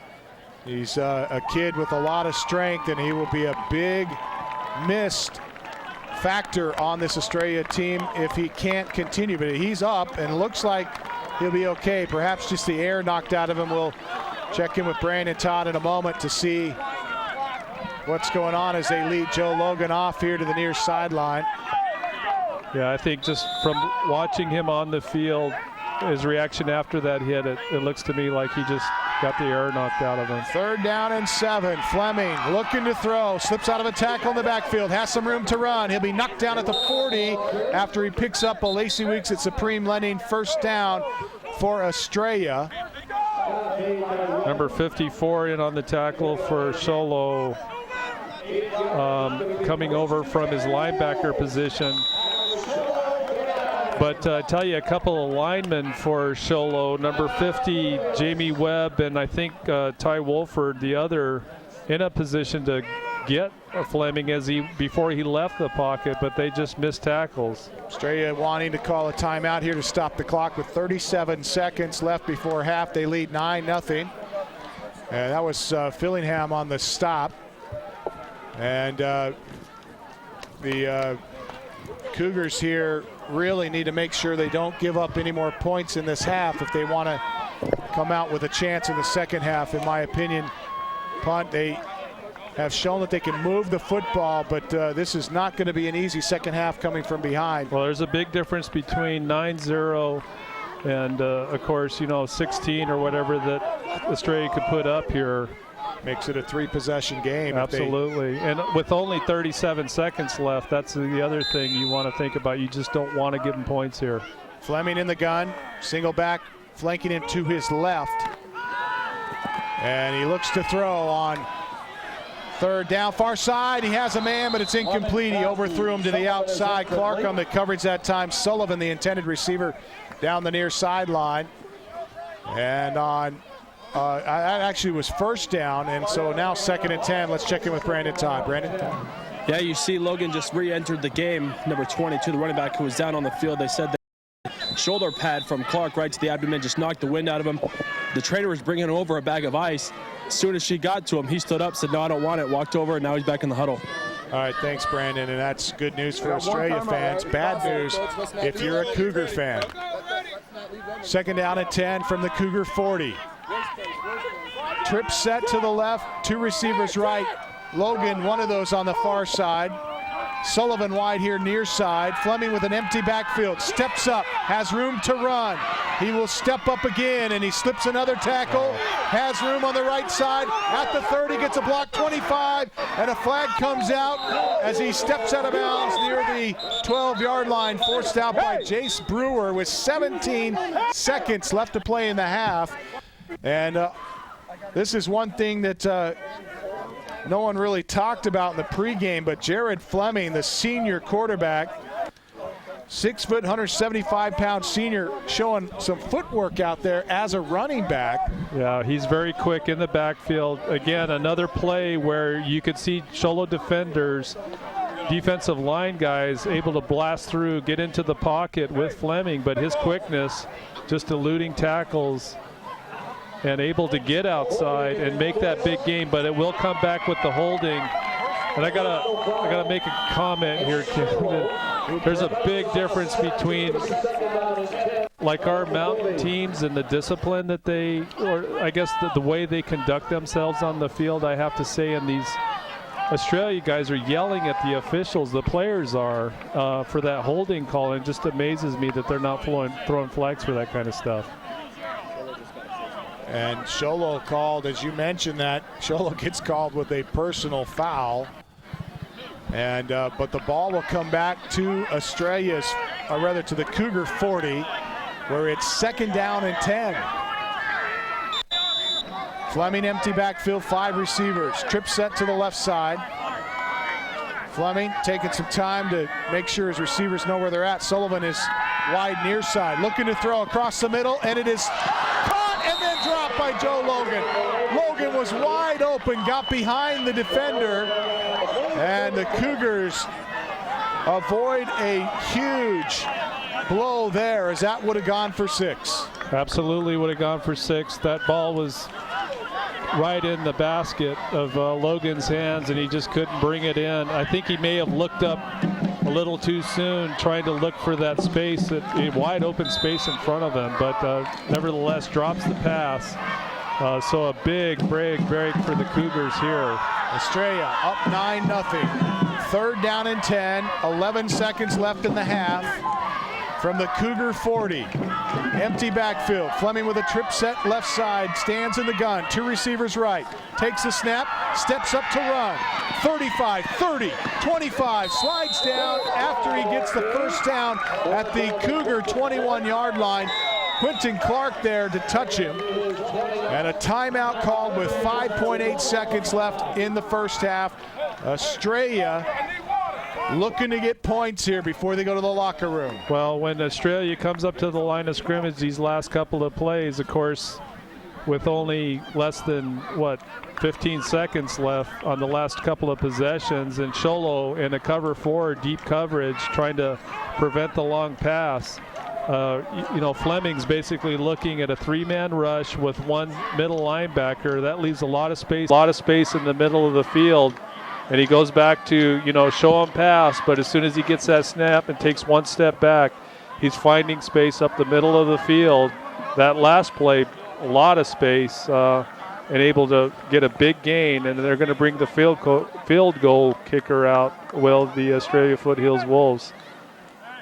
Looks like the attempt for a field goal will be made at the 26-yard line, a 36-yard attempt. Nye already good from 36. I believe was his second attempt. So the spot at the 26, 36-yarder, and he has plenty of leg, but it is no good. Wide to the left that time, and Nye cannot give his Estrella Wolves that cushion that they were looking for here. Would have been just a 2-possession game still after the Cougars do a good job to hold them to a field goal. They'll get one play with 1 second left on the clock here. And the Show Low offense does come onto the field with Rhett Reisdorf as the quarterback, and pretty certain they'll just take it. Sunrise Park Resort halftime show is coming up. Don't forget, great discounts going on at Sunrise. Get your season pass early. Go to sunriseskipark.com for details. At sunriseskipark.com. We will step away. This is Show Low Ford's presentation of high school football on iTalk 106.7 and worldwide on iTalk1067.com.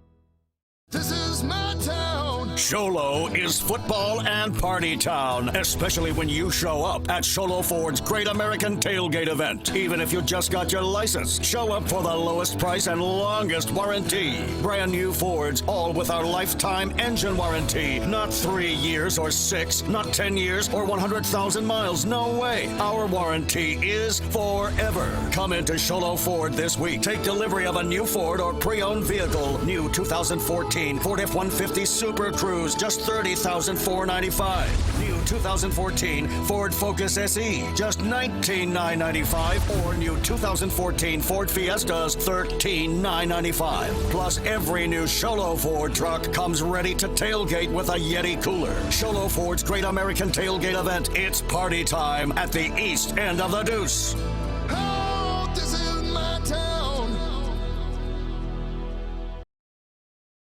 Remodeling your home? Want to save money? Go to Case Supply. Need new shingles? Want to save money? Go to Case Supply. Building a new deck? Want to save money? Go to Case Supply. Need siding? Want to save money? Yep, Case Supply saves you money on siding too. Case Supply has the best prices and the best selection on roofing, siding, decking, windows, and doors. Even better than the big box stores. So the next time you want to save money, see Case Supply in Taylor, Pine Top, and now across from the Dairy Queen in Show Low.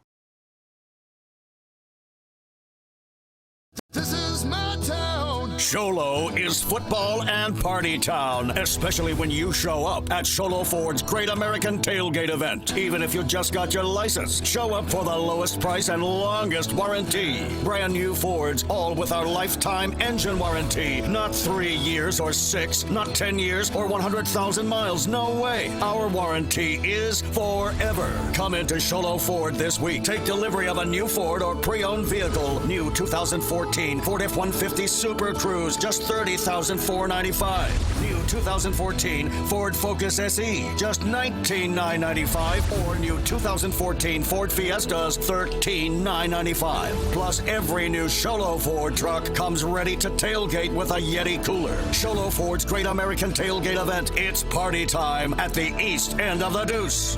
Oh, this is my town.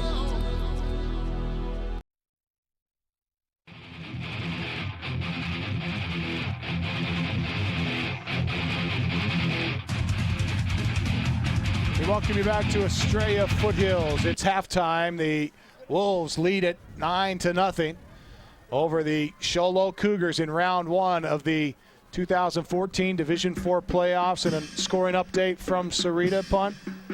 Well, I'd like to thank the guys there for texting us a scoring update. It's 28-0 at halftime. Sarita ahead of Blue Ridge. This is our Sunrise Park Resort halftime show, and I don't know, when's the last time, Punt, that both Blue Ridge and Show Low were eliminated in the first round of the state playoffs?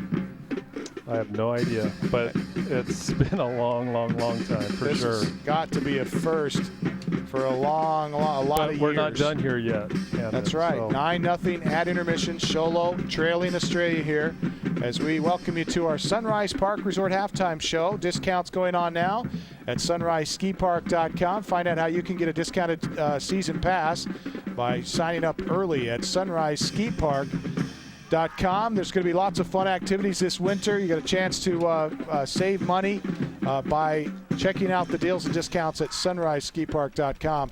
With that, we thank our White Mountain Youth Production, kids from Show Low High School tonight, bringing you the sights and sounds of tonight's contest, available live online at italk1067.com. That's ITALK1067.com. We thank our producer tonight, Zach Lambert, technical director Chastity Powell. Audio is Nicole Jones. Our graphics, Liz Durbin.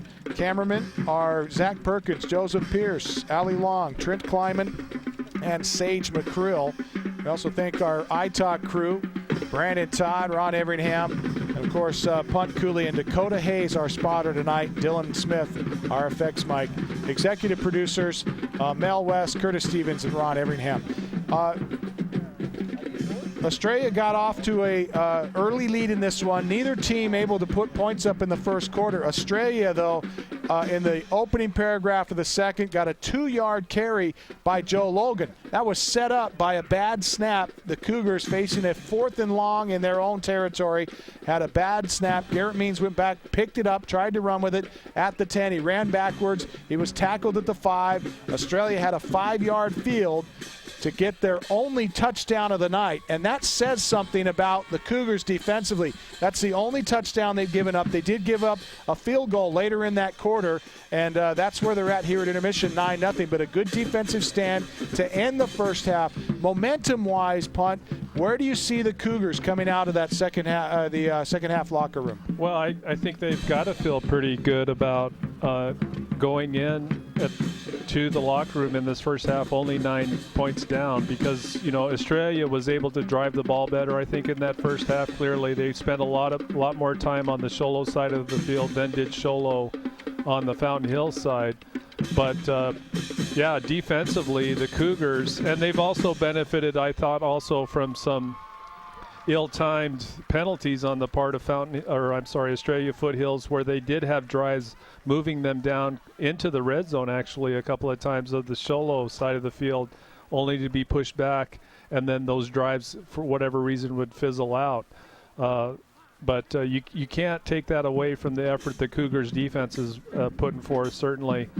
I think the big challenge for the Cougars in the second half is on that defensive front, where we saw them excel last week against Payson. Of course, we're two different teams here between Payson and Estrella Foothills, but the Estrella Foothills line has been able to open up some pretty good holes for their running game. And then when they go into that show pass, but then the quarterback leaves the pocket, and I think they're doing that by design, are the Wolves. They're spreading those linemen out, and there's only one linebacker, Jason Brown, that middle linebacker, being left to try to track down that quarterback. I'll be curious to see if Estrella Foothills comes back again in that second half, looking to Fleming to run the ball a lot more. I mean, they're going to still try to chip away with passes where they can, but I wouldn't be surprised to see Fleming try to run it a lot more in the second half, because they've been able to find success with that kind of late in that second quarter against that Cougar defense. That seems to be the most effective play for them. They kind of discovered that in that second quarter, as you mentioned, Punt. And Fleming, a guy that in open field has proven he's pretty difficult to bring down. He's very quick. You know, we've seen him elude rushers in the backfield by taking quick steps, and the lineman will run by and he's able to get free. And that's when he's scary, is when he gets free from that initial rush and he gets into the second level, because he's fleet of foot. He's not super fast, as Logan is certainly, but he's quick and fast, and he can find space. And Estrella, you know, they're able to spread the field with their receivers. They have enough of an effective passing game to where those cornerbacks and safeties for the Cougars have to respect their receivers, because we've seen Fleming. He's got a good arm, too. He's been able to spin the ball down the field with some good accuracy. I think the shortfall for the Wolves on the passing side has been the receivers not being able to hang on to the passes. But as far as Fleming goes, with a few exceptions, he's been pretty much spot on with his passes tonight. Well, and we see that the Wolves certainly missing their top receiver on the team, Brandon Leon. He's a guy that has caught 544 yards receiving on the season. Averages about 53 yards per game rushing as well.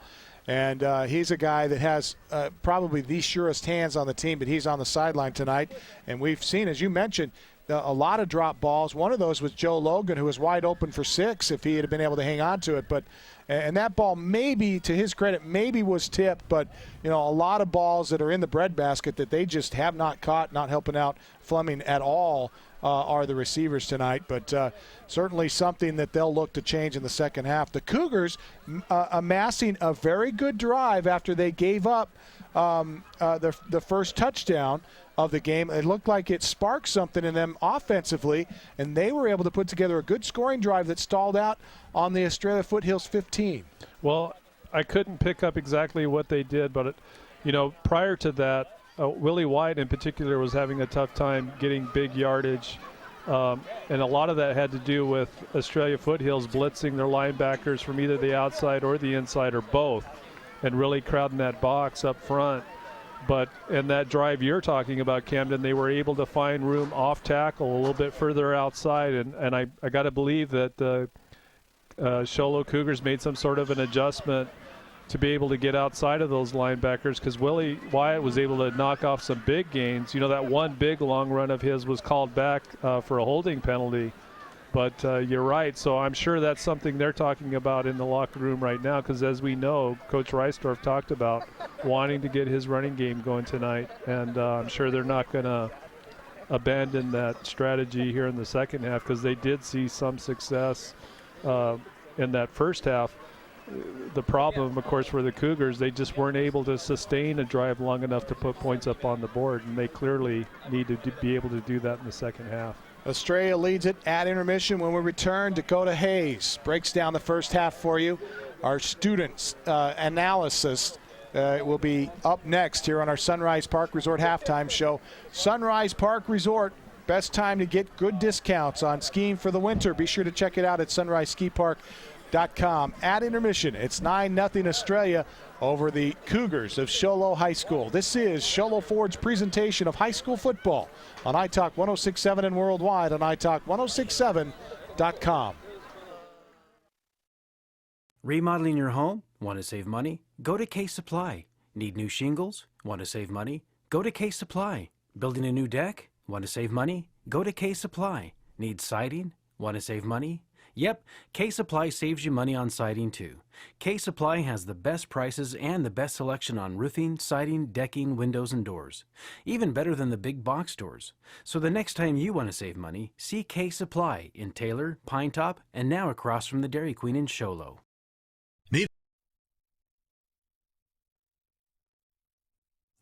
Need barbecue grills? Ace has that. Need paint? Ace is the best place for that.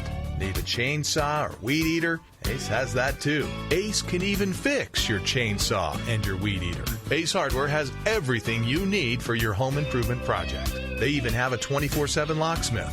Locked out of your home or car? Their mobile unit will come to you. That's your helpful place. Ace Hardware, the White Mountains in Pinetop, Overguard, and Show Low.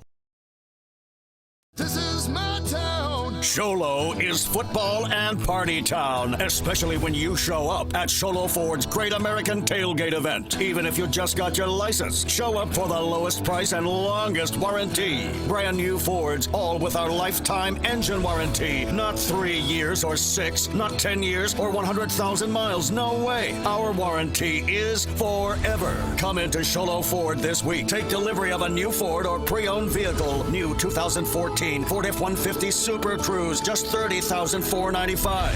New 2014 Ford Focus SE, just $19,995. Or new 2014 Ford Fiestas, $13,995. Plus, every new Show Low Ford truck comes ready to tailgate with a Yeti cooler. Show Low Ford's Great American Tailgate event. It's party time at the east end of the Deuce.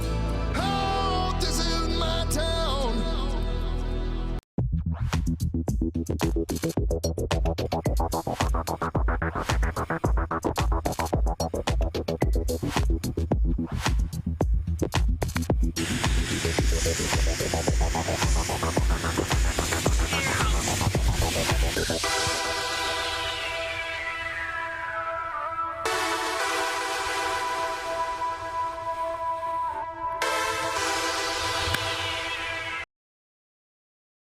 When it's time to purchase or refinance a home, there's a lot of choices out there, but only one stands above the rest. My clients are raving about how much easier we make the loan process. Hi, I'm Lacey Weeks from Supreme Lending. My team and I can help make even the most difficult loans seem easy and stress-free. You deserve the best. Call me today at 29 MLO MLS ID 166-161, Arizona Mortgage Bankers License Number VK0925918.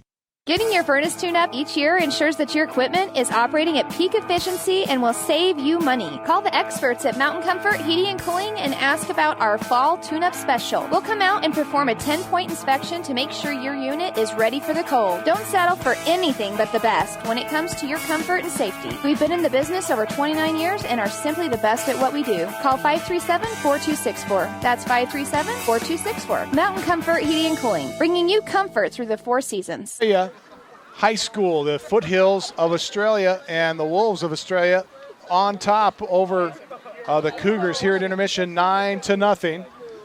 Let's go to Dakota Hayes and ask what your thoughts are on the first half. Dakota?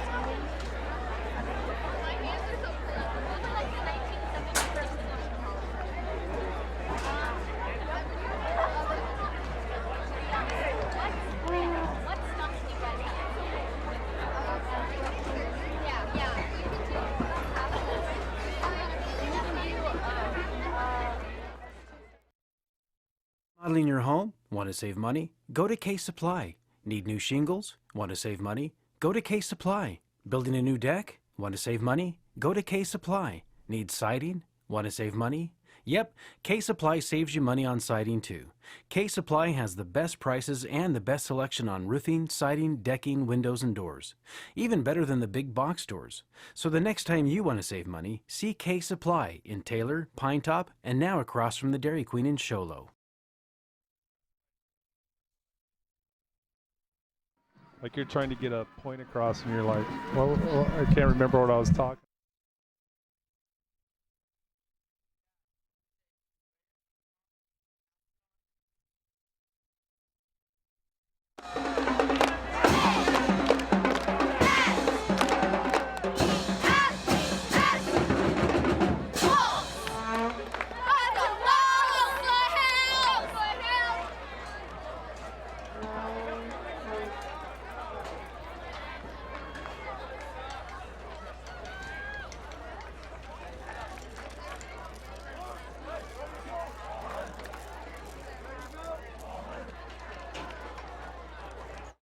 Getting your furnace tuned up each year ensures that your equipment is operating at peak efficiency and will save you money. Call the experts at Mountain Comfort Heating and Cooling and ask about our fall tune-up special. We'll come out and perform a 10-point inspection to make sure your unit is ready for the cold. Don't settle for anything but the best when it comes to your comfort and safety. We've been in the business over 29 years and are simply the best at what we do. Call 537-4264. That's 537-4264. Mountain Comfort Heating and Cooling, bringing you comfort through the 4 seasons.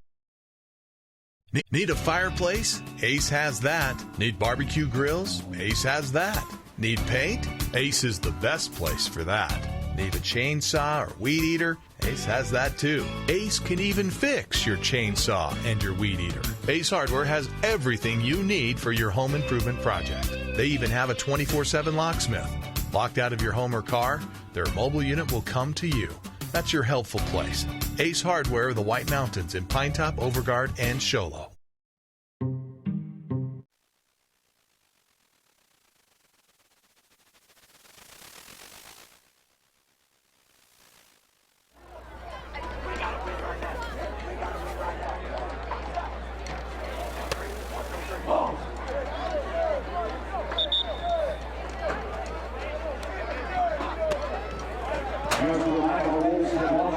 SunriseSkiPark.com for details at SunriseSkiPark.com. 9-0 here at the break. As we get set for the second half, the Cougars will be kicking off to start the second half. Estrella, who won the toss and I believe deferred to the second half. Did I get that right? Right. They did win the opening toss, so they'll now receive the second half kickoff. And we think we've worked out some of the technical issues here tonight. We'll find out if we are correct or not, but we think we've got the officials' microphone working once again, and hopefully tonight won't get any crazier on the technical side as we have had some issues with our connection as well. We welcome you aboard for half number 2 here tonight. The Cougars down 9-0. But the scoreboard doesn't really reflect what happened in the first half. A much closer game than what it looks like. The Cougars really had a chance to go have a touchdown in the first half, but they trail 9-0 as this kickoff by Means will go through the backfield, back of the end zone for a touchback. Let's check in with Brandon Todd. Brandon? Yeah, thanks, Camden. I had a chance to talk with Coach Reisdorf as he was heading into the tunnel. I said, Coach, what are your second half adjustments? He said, Brandon, first of all, we have got to eliminate the penalties. He said that penalty that brought Wyatt's run back really hurt us. We were driving. He also said, he goes, you know what, we just got to bear down and play our game. He said they're not doing anything that we didn't expect them to not do. He said we just need to play football and stop their run and just get tough. Camden? All right, thanks, Brandon. And you know, that was 2 drives, really. That drive stalled out as well. There was 2 drives that the Cougars could have put points up on and didn't. So they're down 9-0 as Estrella has an 80-yard field, and they started off with the handoff to Logan, and Logan has a first down around the left edge. As I saw a big collision in the backfield, got caught up on that, but the ball was given to Logan. He has a Lacey Weeks at Supreme Lending first down out to the 45. Jason Brown finally able to horse collar him down at the 40. They'll not mark him at the 44. Well, and you've got to credit Joe Logan to himself on that entire play, just fighting through. That was a very good hit in the backfield, actually, that would have left Logan short of any gain. Looked like it might have been from Willie Wyatt on that outside linebacker position, but he spins through it and able to make a big, long gain here on the first play from the line of scrimmage in the second half. So Estrella having, after one play, great field position at the Estrella 44. Logan left side has room to the midfield, 45, 40.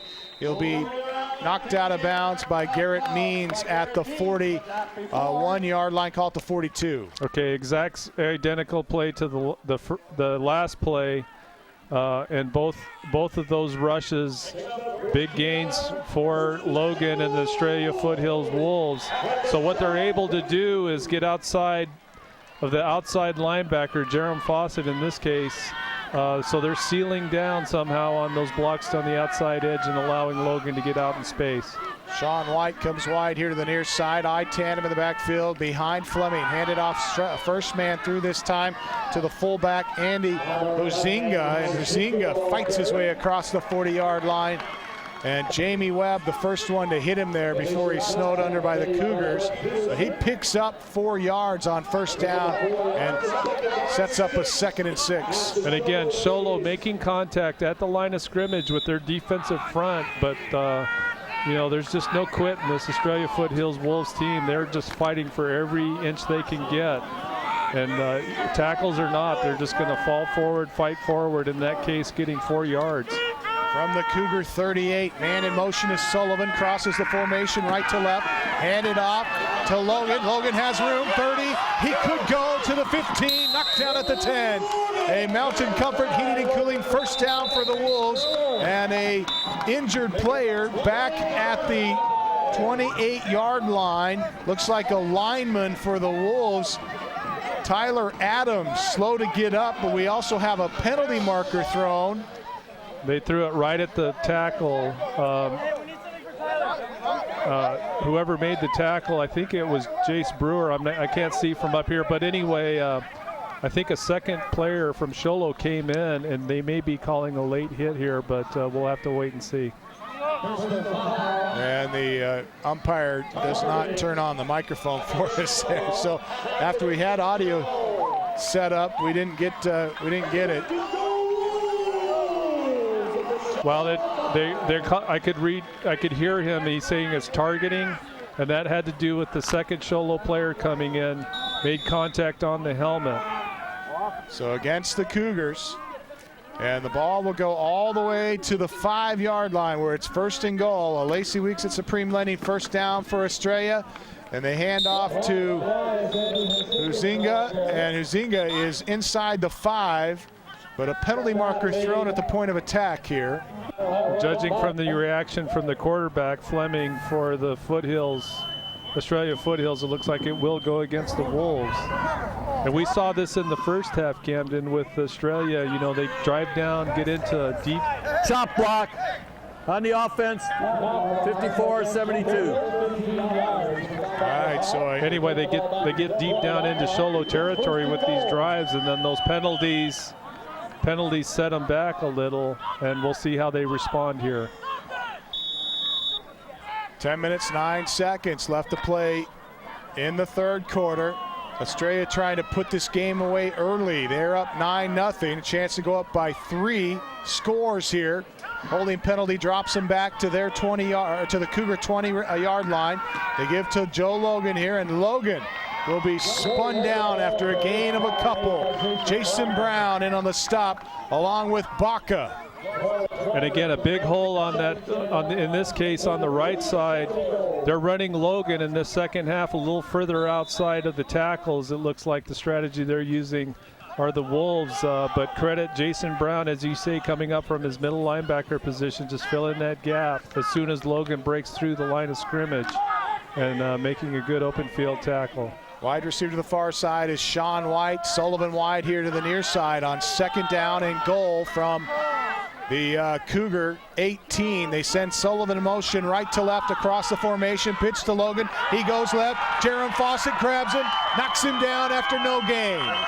Jerem Fawcett, just an outstanding play as an outside linebacker. As you said, fighting through a block, and it's a block of a pulling guard.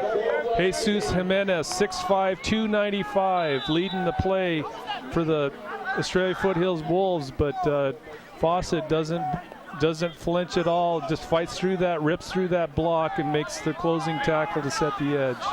Estrella actually loses a yard on the play, back to the Cougar 19. So 3rd and goal from the 19, 8.5 remaining here in the 3rd.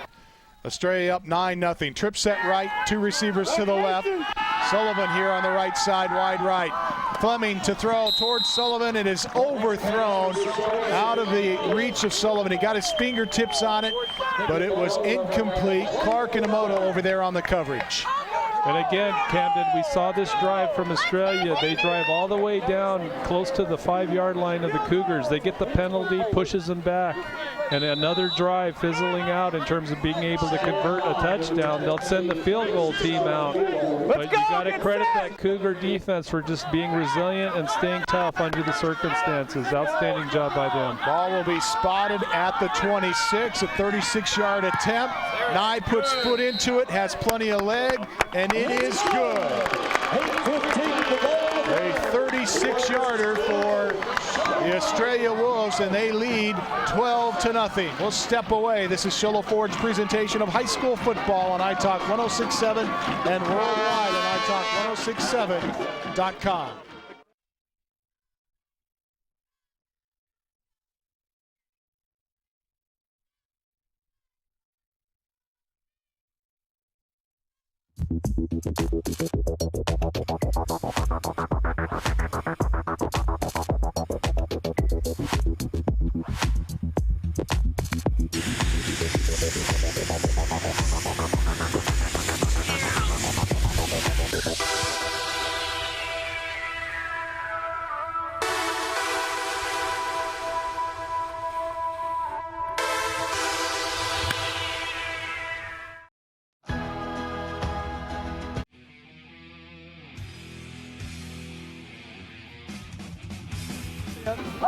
Opening drive of Estrella goes 61 yards. Come on, Oh, excuse me, goes.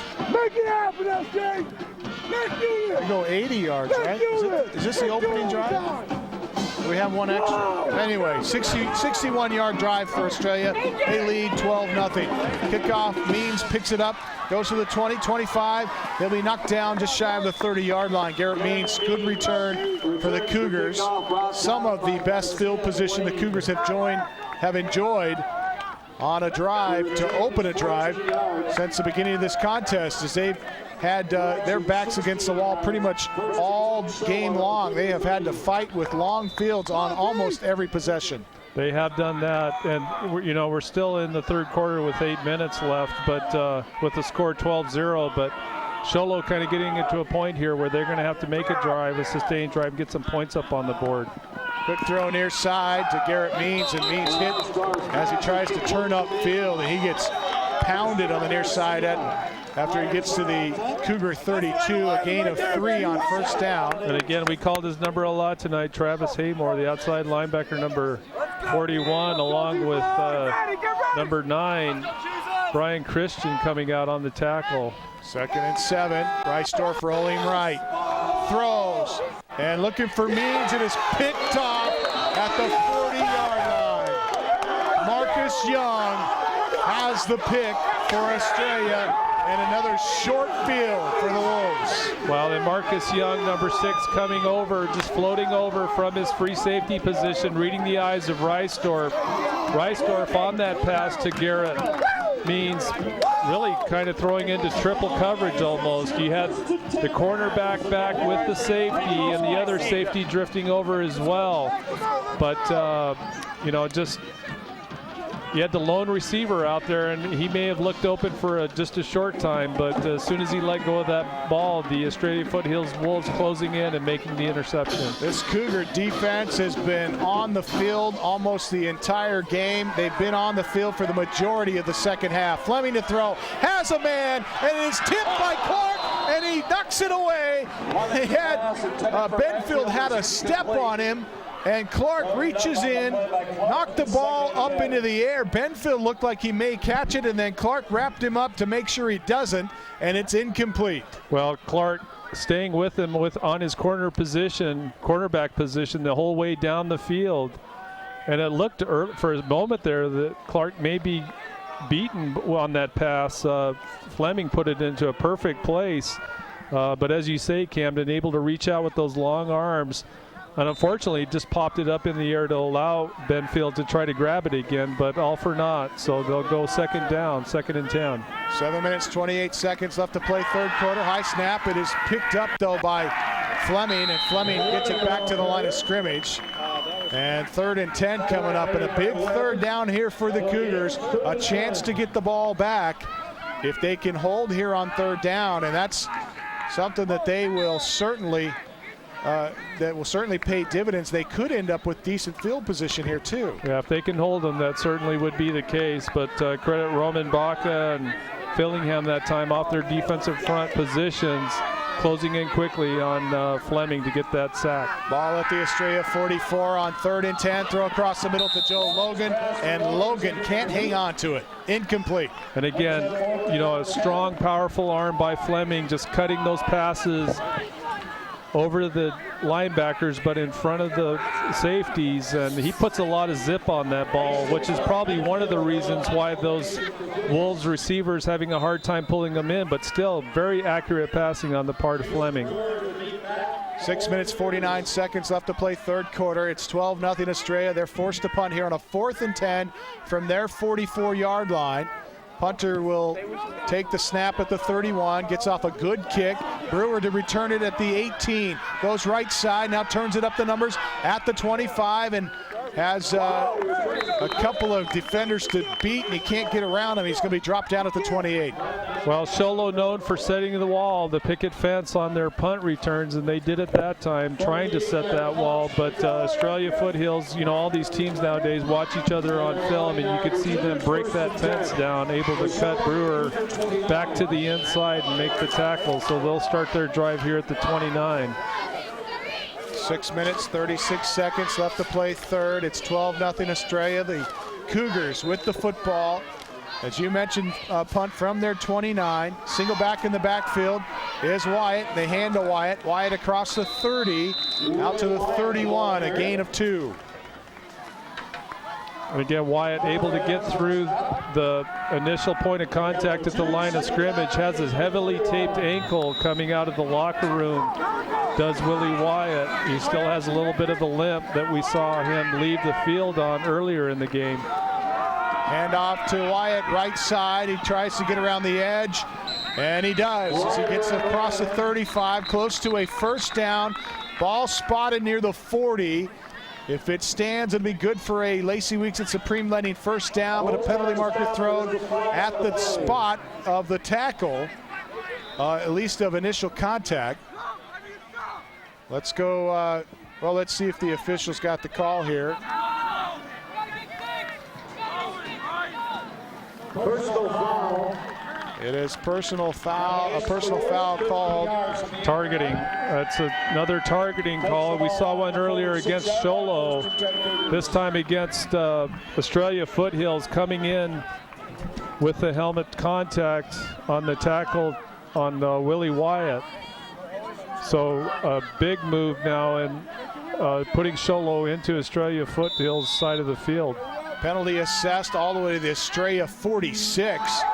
And Reisdorf to throw on first down, has Clark, and it's caught at the 20, 15, 10, touchdown! Quentin Clark scores it, the first touchdown of the night for the Cougars, and they cut this lead down to a single touchdown. Well, Camden, you got to say, you got to believe we could expect something like that to happen. They've been picking away at Clark all night, and at that time, Clark able to beat the corner, Ryan Parrish, number 24, on that in route. Parrish has been playing him pretty tight all game long. You got to give him some credit, but that time Clark's speed and his hands just able to beat through that coverage and put Show Low on the board. Thiessen on to try the point after try. He punches it through, and the Cougars with a trail now by only 5 points here, 12-7.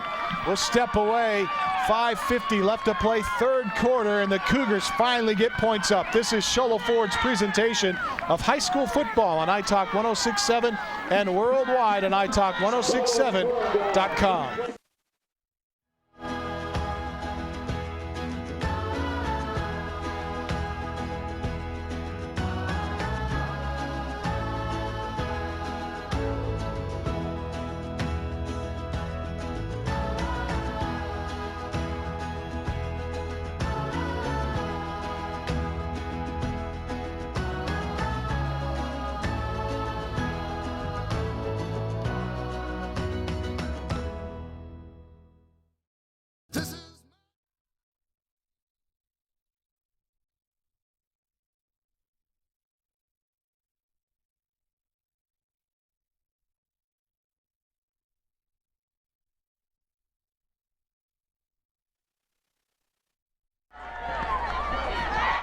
5:50 left to play here in the third quarter. The Cougars finally on the board. The ensuing kickoff return to the 24.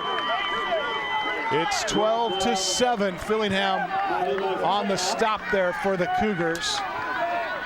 12-7 Australia. Australia up by 5. They've got they got a touchdown and 2 field goals here tonight.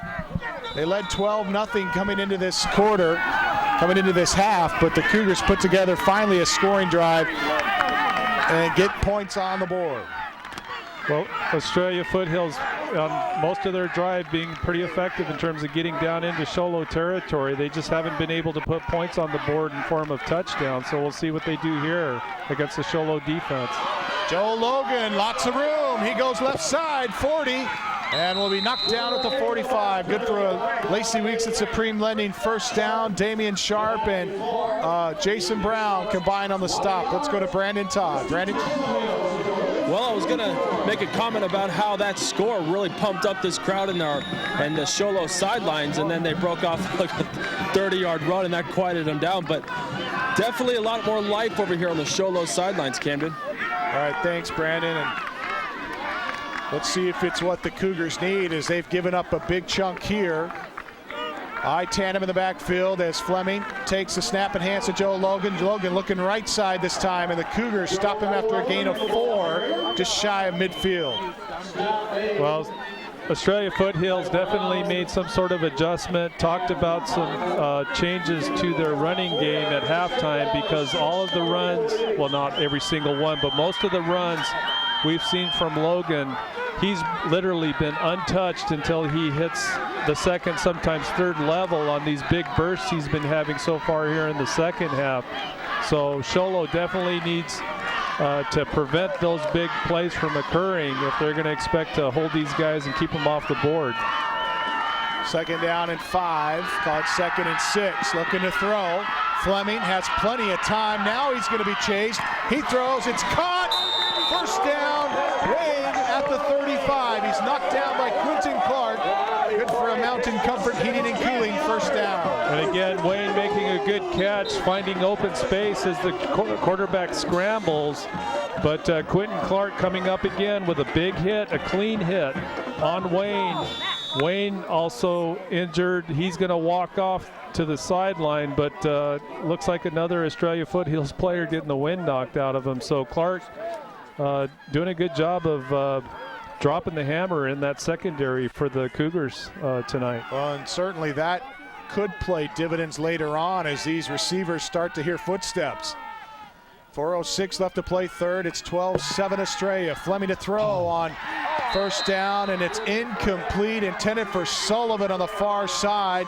And Damian Sharp on the stop hits him as he receives the football. And from our vantage point, Camden, up here in the press box, we could see that pass go right to Sharp on a line right with our line of vision, and look for a minute there like Sharp might have an angle to undercut that route and pick it, but does the right thing and just crashes in on the receiver. I set behind Fleming, hand to Joe Logan, and Logan across the 45 out to the 30-yard line. Jamie Webb drops him after a gain of 5, and Joe Logan has had an average of about 8 yards per carry tonight, and averages on the season about 10 yards per carry. He's a load to bring down, and he has proven that here tonight for the Cougars. Absolutely, and he is so quick to the line of scrimmage. When he gets those handoffs, he is explosive when he hits those holes at the line of scrimmage. And to Logan again. Logan hit at the line of scrimmage and then pulls his way to the 25. Logan hit at the 28. He gets 3 yards after contact. Dylan Gabbert goes pad to pad with him, and Logan wins the battle.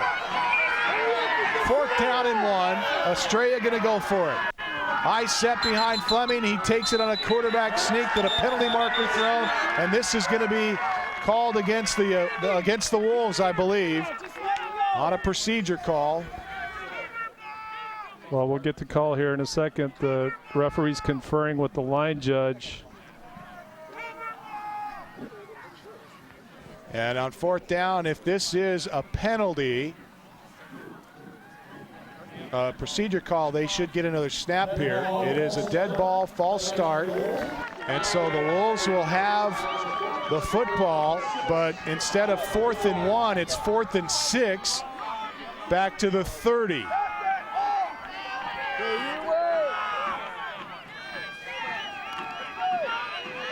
And so apparently there were 2 options on penalties there, but there was a dead ball first, and so the 5-yard penalty drops Estrella back.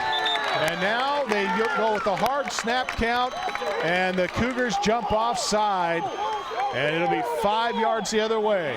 Defense. And that was by design by the Wolves. Estrella Foothills quarterback going up with the hard count, as you say, Camden, and Roman Baca, number 52, jumping the snap, or jumping the count. 4th down and 1, and they're going to go for it on 4th down. Got another penalty marker thrown as Fleming has the first down. Yard to gain is the 25, and he's out to the 24 on the carry on the quarterback sneak. Having difficulty with the officials' microphone here tonight. So another procedure call against Estrella, and we're right back. It's like kissing your sister. Right back to where we started from. You would expect the interior lineman to jump on a play like that, but he's saying it's number 6, the wideout, Marcus Young, jumping the line. Under center, Fleming, and another penalty thrown here. Timeout called. Show Low calls timeout, because they want to talk this over before Estrella gets the snap off. And so with 2 minutes and 22 seconds left to play here in the 3rd quarter, we'll take a timeout with them. It's Estrella 12, Show Low 7. This is Show Low Ford's presentation of high school football on iTalk 106.7 and worldwide on iTalk1067.com. I was feeling so alone. I was going through a really difficult time. I didn't want to bother anyone. I didn't think they'd understand. It was tough at first, but I did it. I'm glad I asked for help. I asked my teacher. I asked my dad. You can do this. Whatever it is, ask for help. If you're thinking about suicide or need support, call the Trevor Lifeline. Trained counselors are there to help 24/7.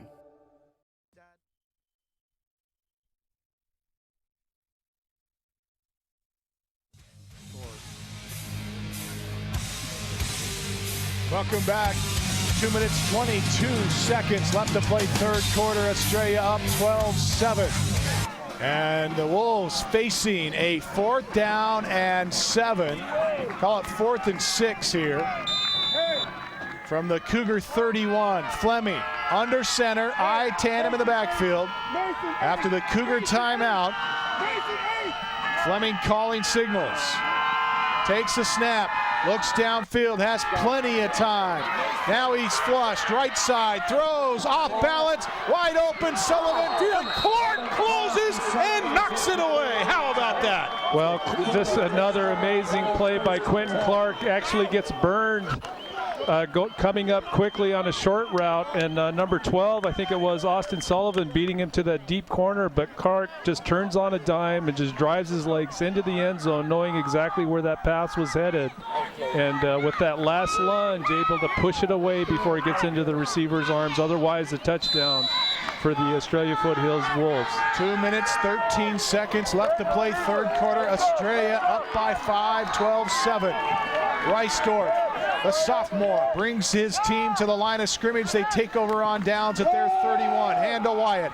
Wyatt sweeping right side, turns it upfield, has 5, has 6, gets to the 37-yard line before he's brought down. Willie Wyatt picking up some good yardage on 1st down. And again, Willie Wyatt, as we mentioned earlier, at halftime, they taped him up, taped that left ankle up. Has a big tape job on that ankle. A visible limp, but whenever he touches that ball on a handoff, you can't see it. Boy, he's just plowing ahead with all the steam he can muster. 2nd and 3 from the 38. Clark in motion back towards the formation. Penalty marker fly as they pitch it to Wyatt this time. Wyatt trying to get around the left edge. Haymore makes the stop at the 38.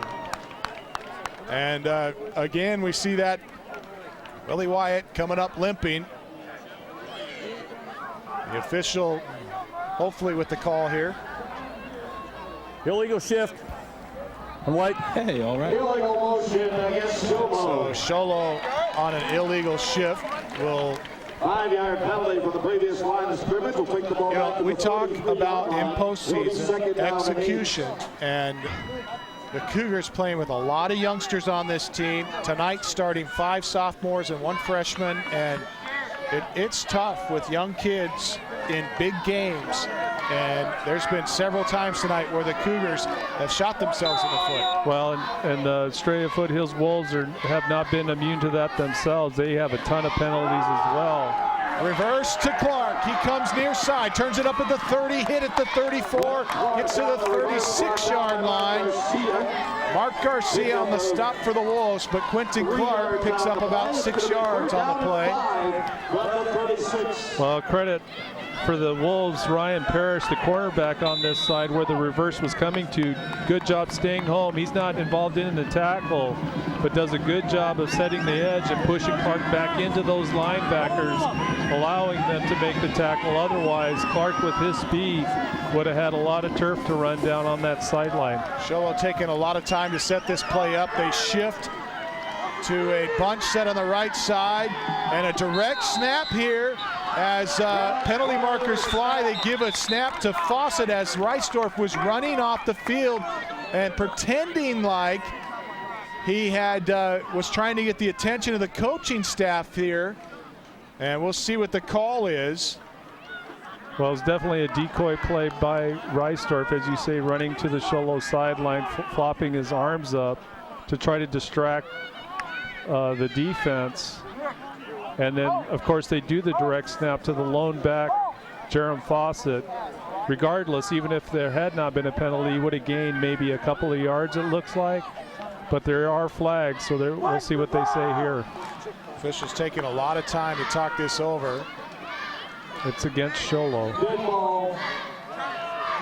False start is called, an illegal procedure called against the Cougars. And the coaches on the Show Low side are livid. They're not agreeing with the interpretation of that motion. I don't know if they're calling Reisdorf on that for him running towards the sideline, but the coach is certainly not agreeing with the referee's interpretation of what happened on that play. The referee has the buttons reversed here for us. He's turning the mic on after he makes the announcement. Another penalty marker thrown on 3rd down and 10. Ball spotted back at the Cougar 31. So a false start called again as the Cougars really putting themselves in a hole. Yeah, this is not good for the Cougars. Way too many penalties here. Completely nullifying all the progress they had been making offensively. 30 seconds and the clock rolling here after they spot the penalty. 3rd and 15 from the Cougar 26. Reisdorf looking to throw. Throws near side towards Clark. Clark leaps, catches it, 45, 40, 30, 20. He could go. 10, 5. Touchdown, the Cougars. Unbelievable. Quentin Clark, the human highlight, has got another one for tonight. And again, just a repeat, Ryan Parrish, pretty good. You know, he's right in his face on those passes, but the athleticism, just pure athleticism of Quentin Clark, he leaps so high and is literally reaching over the helmet of the defender, outreaching the defender to get to the ball, flips it up in this case, as he comes down to the ground, grabs a hold of the ball and of course his speed, the safeties aren't even able to keep up with him, and scores the 2nd touchdown for the Show Low Cougars. Unbelievable. Awesome Cougars play.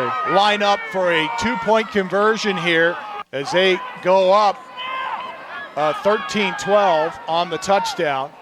Reisdorf sets Clark in motion towards the formation. They hand to him. He sweeps left side. 5-1, and he's going to be hit backwards at the 2-yard line, and the 2-point conversion fails. So the Cougars trying to go up by 3 points here. Nick Oates and Ryan Parrish combine on the tackle for the Wolves to negate the 2-point conversion. You think maybe they saw that one and did a little practice against it. But as we step away, 9 seconds remains here in the third. Show Low on top now, 13-12. This is Show Low Ford's presentation of high school football on iTalk 106.7 and worldwide on iTalk1067.com. Need a fireplace? Ace has that. Need barbecue grills? Ace has that. Need paint? Ace is the best place for that. Need a chainsaw or weed eater? Ace has that too. Ace can even fix your chainsaw and your weed eater. Ace Hardware has everything you need for your home improvement project. They even have a 24/7 locksmith. Locked out of your home or car, their mobile unit will come to you. That's your helpful place. Ace Hardware, the White Mountains in Pinetop, Overguard, and at the 20, now slip a tackle at the 20, and knocked out of bounds. Young on the return, knocked out of bounds by Fillingham, I believe, at the 24. Let's check in with Brandon Todd. Brandon? Camden, pretty high praise from you. Try that again. Camden, pretty high praise from you going to Quentin Clark, calling him the human highlight reel. I'm over here on the Cougar sideline, and I was walking down the sidelines, and I got to tell you, that praise is shared not only amongst all the coaches, but all the players as well. You should hear the comments about him saying this guy is a beast, an animal. One guy over here, Jace Brewer, who isn't playing offense, looked at me and goes, "That's why they don't have me on the offense. This guy's an animal." That's awesome, and Quentin Clark truly showing a lot of big plays. As we go handoff straight ahead here. And that'll end the fourth quarter of action. Cougars regaining the lead, or gaining the lead for the first time, I should say, as we head to the fourth and final. They're up 13-12. This is Show Low Ford's presentation of high school football on iTalk 106.7 and worldwide on iTalk1067.com. Remodeling your home? Want to save money? Go to Case Supply. Need new shingles? Want to save money? Go to Case Supply. Building a new deck? Want to save money? Go to Case Supply. Need siding? Want to save money? Yep, Case Supply saves you money on siding too. Case Supply has the best prices and the best selection on roofing, siding, decking, windows, and doors. Even better than the big box stores. So the next time you want to save money, see Case Supply in Taylor, Pinetop, and now across from the Dairy Queen in Show Low.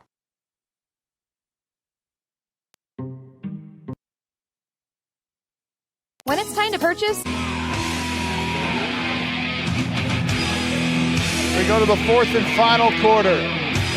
It is Show Low with the lead for the first time tonight, 13-12. Two big touchdown receptions from Reisdorf to Quentin Clark.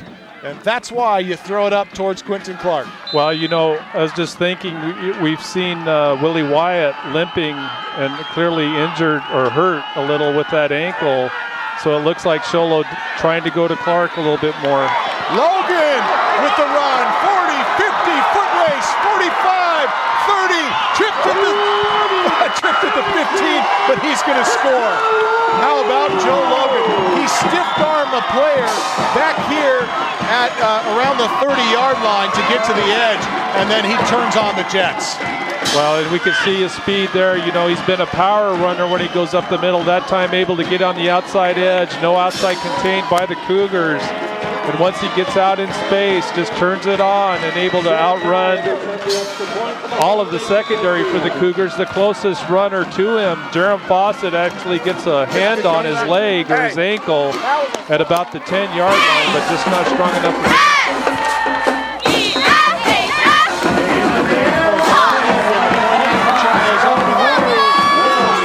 And it is 19-13. Estrella back on top. Opening paragraph of the fourth. We'll step away. This is Show Low Ford's presentation of high school football on iTalk 106.7 and worldwide on iTalk1067.com.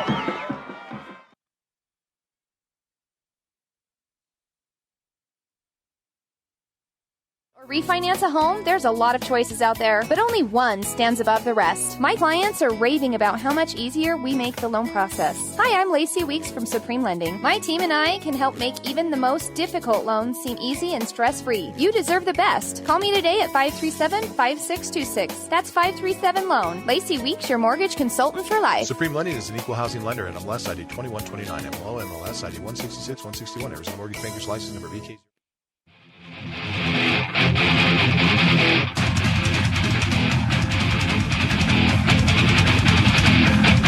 Welcome back.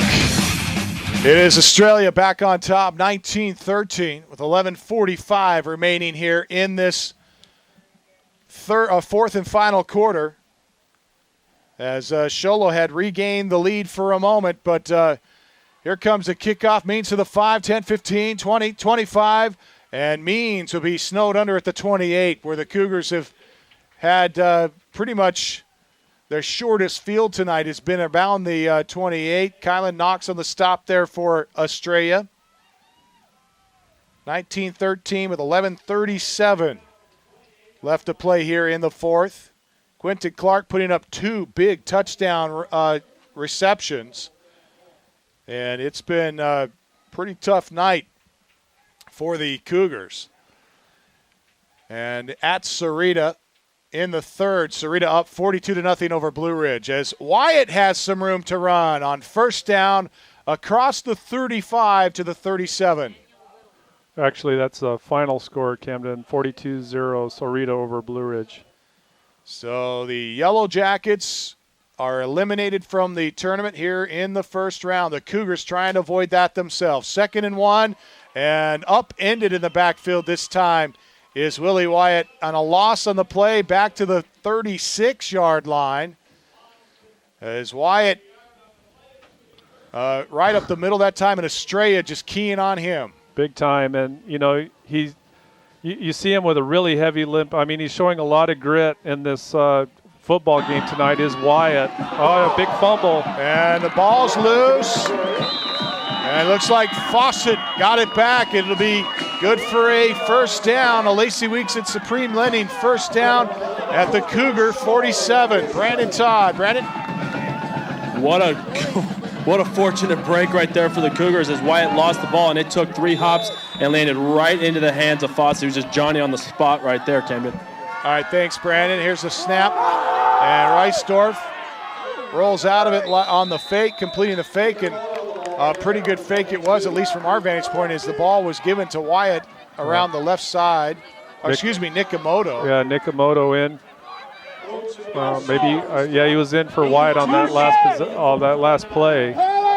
But here comes Wyatt back into the backfield. 2nd down and 8. Snap. Reisdorf rolling right. Has some time. Throws it across the middle towards Jason Brown, and Jason Brown can't haul it in. A little high. Brown went up for it, but couldn't pull it in. Incomplete pass stops the clock with 10:03 remaining in the contest. Well, and Rhett Reisdorf able to get the ball to his receiver right into his hands. Had to leap to try to get the possession, but still throwing into Estrella Foothills Wolves. Estrella up by 6, and Show Low on a 3rd and 8 calling timeout. Ball near midfield. We'll keep it here. Chance to talk about the Yellow Jacket season, a tough one for them, and really not the best of circumstances, losing their starting quarterback going down to Sarita tonight and having to revamp their entire offense, put in a brand new offense for the game against Sarita, and unfortunately for them, eliminated 42-0. Yeah, that's I think in many respects, a lot of people especially during the early part of the season, maybe even towards the middle, before that Show Low game where they were able to upset Show Low Cougars at home during the regular season. I think some folks were maybe a little surprised they even made the playoffs this year, but they had a ton of injuries as well. Some other key players out for the season besides Spencer Hall. And just an uphill battle for them really going into the playoffs this season. After the timeout, 3rd and 8 for the Cougars. They show 3 wide receivers. Reisdorf looking to throw right side, has his man. It's Means, it's caught, and close to a first down. Knocked out at the 44-yard line, and the yard to gain is the 43. Haymore forces him out. He may be a yard shy. I think he is. Stop him here, dude. 4th down and 1, and the Cougars changing personnel here. Corey Means and Reisdorf out. And it looks like the Cougars, should be a 4th and 1 here. The box finally gets changed. And now a penalty as the Cougars jump before the snap, so a dead ball penalty. Line of scrimmage, and all 3 of those guys in the backfield with him moved. So I'm wondering if they're having a hard time hearing the snap count at the line of scrimmage. Clark tapes the snap on 4th and 6 from midfield. Has some room off the left side. He knocks off a player's helmet going for the first down, and he is knocked down at the 43. This should be a first down. Haymore's helmet comes flying off on the hit. Well, you could see Clark as he turned upfield, just turned on the jets, knowing that there would be a collision close to that first down marker, and just exploded into that defensive front, knocking the helmet off the outside linebacker Haymore, who's on the sideline now talking to one of the trainers to make sure he can clear the concussion testing stuff. But just a powerful run by Quentin Clark, knowing they were in a must situation to get that first down. These Estrella players are going to have nightmares tonight as Willie Wyatt has a first down. He goes off tackle left side, gets across the 30 to the 28. A Lacey Weeks at Supreme Lending first down. Benfield on the stop for the Wolves. And also Nick Oates, the strong safety on that side, dragging both of them, does Willie Wyatt, both of those defenders, to gain another couple of yards. So it's still a strong run by Willie Wyatt. When he gets that ball, you know he's just showing a lot of grit tonight, as we said, with that heavily taped left ankle. Give it to Wyatt. Wyatt straight ahead. He's going to be upended shy of the 25-yard line. He'll spot him at the 26. Victor Cortez, the man who submarined underneath him and took his legs out. 9 minutes left to play in the contest. It is the Wolves on top by 6, 19-13, but the Cougars keeping another drive alive here in Estrella territory at the Estrella 26-yard line. 2nd down and 8. Man in motion is Fawcett. He sets as the tight end on the right side. 3 receivers right, no one left. Pitch it right side. Give it to Willie Wyatt. Wyatt hit in the backfield. Knocked back at the 30-yard line. Willie Wyatt will lose 4 yards on the play. Tyler Adams knocks him down. Well, one of the bigger players on the field tonight, Tyler Adams, number 78, getting into the backfield on that pitch out to Willie Wyatt, and just taking an outstanding angle on his pursuit to tackle Wyatt just as he turns upfield. There's the snap. Give it to Reisdorf. Reisdorf looking left side. Throws, and it is caught. It is Stephen Corey on a diving catch on the far side. Spectacular grab right at the stick. Well, an exceptional pass as well by Rhett Reisdorf, recognizing the real tight court coverage on Corey by that cornerback. Had to throw it underneath the receiver. And credit Corey as well to dive out. Had to lay out to catch that pass. Just a great play. So it's 4th down now for the Cougars. Hand it off. And looking for 1 yard here on 4th and 1. Need to get across the 20-yard line. And they give it to Wyatt this time. I think they got to get to the 24. Well, the Show Low coaches on the sideline feel like he got the first down, but the referees may pull the chains out to do the measurement. Referee, and if he hadn't done that, the referee would have seen that the ball did get helped out by the ground. So, and it is a first down, Camden. All right, thanks a lot, Brandon. A first down, a Lacey Weeks at Supreme Lending first down for the Cougars. 7.5 left to play. And Tyler Adams, the big defensive tackle for Estrella Foothills, just sliding down the line of scrimmage. 6'3", 240-pounder. but very mobile, being very agile up front, just sliding down and catching wide right at the line of scrimmage. Snap to Reisdorf, looking to throw right side, throws into triple coverage and somehow threads the needle. Jerem Fawcett hangs on at the 10, close to another first down for the Cougars. And in the process, a couple of Estrella Foothills players, 41, Haymore, and number, I think, 23, Mark Garcia, collided as they were going to Jerem Fawcett on that reception. 41, Travis Haymore will limp off the field here under his own power. But as you said, Camden, Rhett Reisdorf threading the needle on triple coverage that time to get it to Fawcett. 6 minutes, 37 seconds left, clock rolling. 3rd down and 3. Handed to Wyatt, hit in the backfield. He's not going to get there. Dropped at the 11.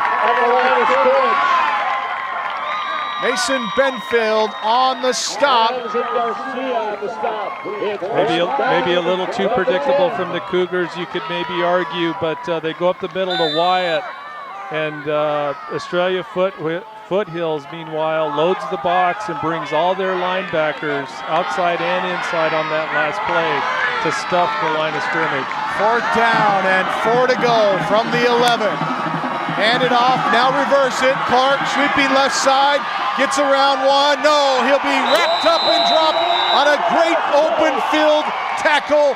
Ryan Parrish stops the Cougar drive, and Estrella gets the ball back with 5 minutes and 51 seconds left to play here in the 4th quarter. Well, and that's the Ryan Parrish, number 24, that we had highlighted on those 2 long passes to Quentin Clark, where Clark was able to beat Parrish, but that time Parrish doing an outstanding job of just staying outside and pushing Clark further and further to the sideline in order to make that open field tackle and save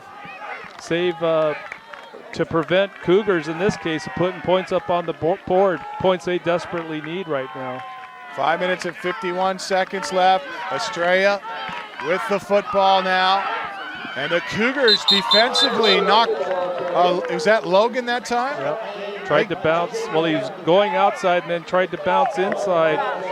But credit number 56 and also Nikamoto, number 22. 56 would be Dylan Gabbert, closing in on that line of scrimmage to make the tackle on Logan. Dylan Gabbard, the freshman, who had 5 tackles for loss coming into tonight's contest, 3 sacks on the season. First start of the season was last week against Payson. Coaches like what they see defensively out of him, and that's why he's playing tonight. 5:11 left to play, clock rolling here. Estrella now has 2nd down and 8. Take the snap, hand to Logan. Logan looking right side, has a hole. 20, 25, bounces outside, stiffs on the tackle at the 34-yard line. He'll fall down and picks up a Mountain Comfort Heating and Cooling first down. Damian Sharp on the tackle. Well, and Damian Sharp is the cornerback on our side where the run came to, and he had to fight through a blocker in order to get to Logan. So you got to credit Sharp for just hanging tight and trying to grab the tackle where he could. In this case, with Logan out in space, we saw him earlier make that long touchdown run. So a good job just to keep that play from getting bigger than it already had been. At the 35-yard line, Estrella looking to put together a drive here that could, in essence, run the clock out here as they hand to Logan again, and this time Brown rips him down at the 38. Estrella Foothills opening big holes off tackle for Logan, but that time Jason Brown from that middle linebacker position sliding over into the gap and hitting Logan as soon as he got through that first level. But not after about a 5-yard gain by Logan. 4 minutes left to play in the 4th. They send Sullivan wide right. Wayne comes here to the near sideline. And Fleming under center with an eye set behind him. Logan, the tailback, takes the handoff, and the Cougars are there. Stop him after a gain of a couple to the 42. Jason Brown in on the stop for Show Low, and a 3rd down and 3 coming up for Estrella. And again, Jason Brown from that middle linebacker position, seeing those gaps or those holes open up between the defensive front on the lineman on the front, just shoots the gap to make the tackle. But credit those linemen up there too, Ortega and Gabbert, just fighting and trying to do what they can get done to close off those holes up at the line of scrimmage. 3rd down and 3. Quarterback keeper Fleming stopped at the line of scrimmage, still fighting. Cougars stop him short though at the 44. Yard to gain is the 45. He's not going to get it. And now Estrella will be faced with a decision here. That looked like Willie Wyatt or one of the linebackers for Show Low jumping right. It was a snap right to Fleming under center, and he quickly tried to shoot the hole on the left side, but one of those linebackers for Show Low, I couldn't pick up who it was, shot that same gap and just stifled that initial surge. 4th down and 1. We apologize. We welcome back our radio listeners. We're cut off there for a second. Estrella going for it on 4th and 1 from their 44. Fleming hit at the line of scrimmage and has the first down. On second effort, gets across the 45 out to the 46, where it'll be good for a Mountain Comfort Heating and Cooling first down. Well, Fleming is able to get behind that big guard on that right side. Initially met some resistance, but then does a spin move back towards the center, and with that second effort, able to gain the first down. Cougar defense been on the field a long time tonight. They trail 19-13, a 6-point Wolves lead with under 2 to play now, as the Wolves will need one more first down to seal the deal here tonight. Fleming taking a lot of time. Wide receivers left and right, hand it straight ahead to the fullback, Andy Huizinga, and Huizinga dropped after a gain of about a half a yard. Jerem Fawcett in on the stop for the Cougars. The Cougars will stop the clock here with 1:35 left in the 4th, take a timeout. But you can see Show Low on these tackles. Of course, Estrella Foothills just keeping it simple, going right up the middle of the line to try to burn the clock. And when those Show Low defenders are coming up on those runners, they're trying to rip the balls loose. They desperately need a turnover here with just 1:35 left. Just a reminder, we do have 19-13, Australia with a 6-point lead. And after the timeout, we'll face a 2nd and 9 from the Show Low, or rather from the Estrella 43-yard line. And winner tonight will move on to face the winner of the, looking for our bracket here, winner of the River Valley Fountain Hills game. Fountain Hills, or excuse me, at River Valley.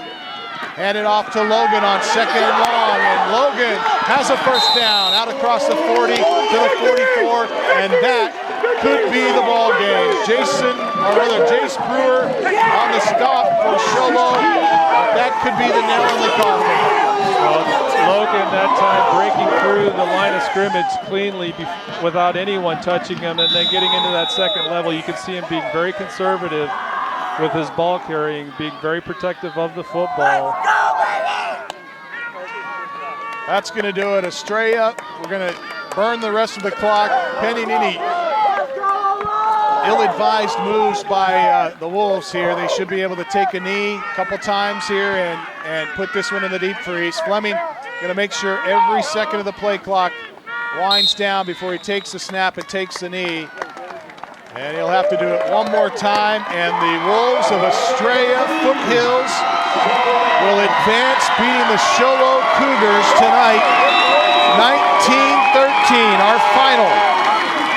As both teams starting to shake hands, and the coaching staff saying, hey, pay attention, you got to take a knee one more time. And they wait till the play clock expires.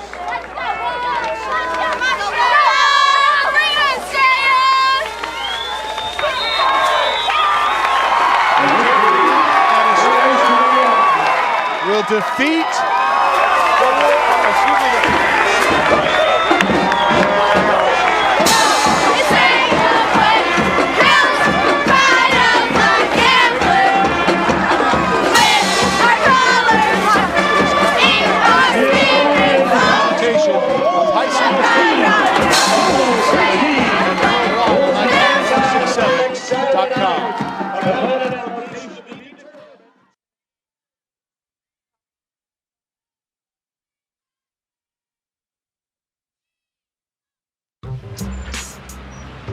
I'm one unlucky guy.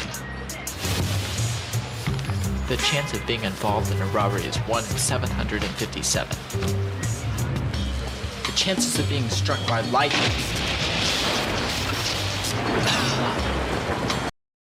750,000.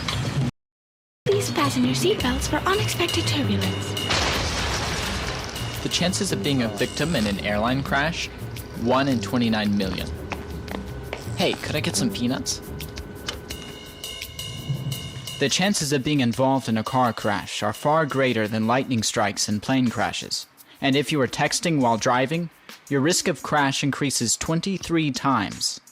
Now, I may be an unlucky guy, but I don't have to be part of that statistic, and neither do you. Drive responsibly.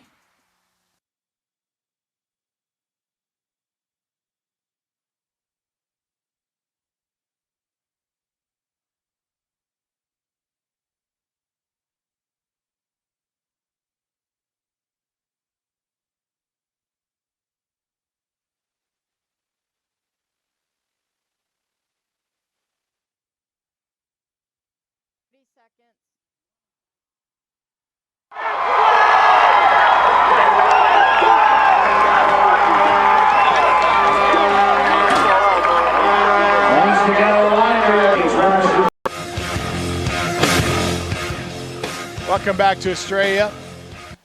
The Wolves of Estrella High School just defeated the Show Low Cougars by a final score of 19-13. And tonight, a disappointing loss in a game that the Cougars could have won. Punt another one in this frustrating 2014 campaign. And a 6-point loss for the Show Low Cougars tonight. Just one of those that breaks your heart for the Cougars. Well, the last score of the football game was that big long run by Joe Logan, number 22. And Coach Riceworth talked about it at the top of the game. His game plan, we got to stop number 22. And for the most part, they did a pretty effective job of that through most of the game. You give up the other big play, I think, from a Show Low perspective that really hurt them tonight was that over snap on that punt, where the bad snap that drove number 6. Garrett Means, thank you. Drove him all the way back to about the 10 just to gather it back up again.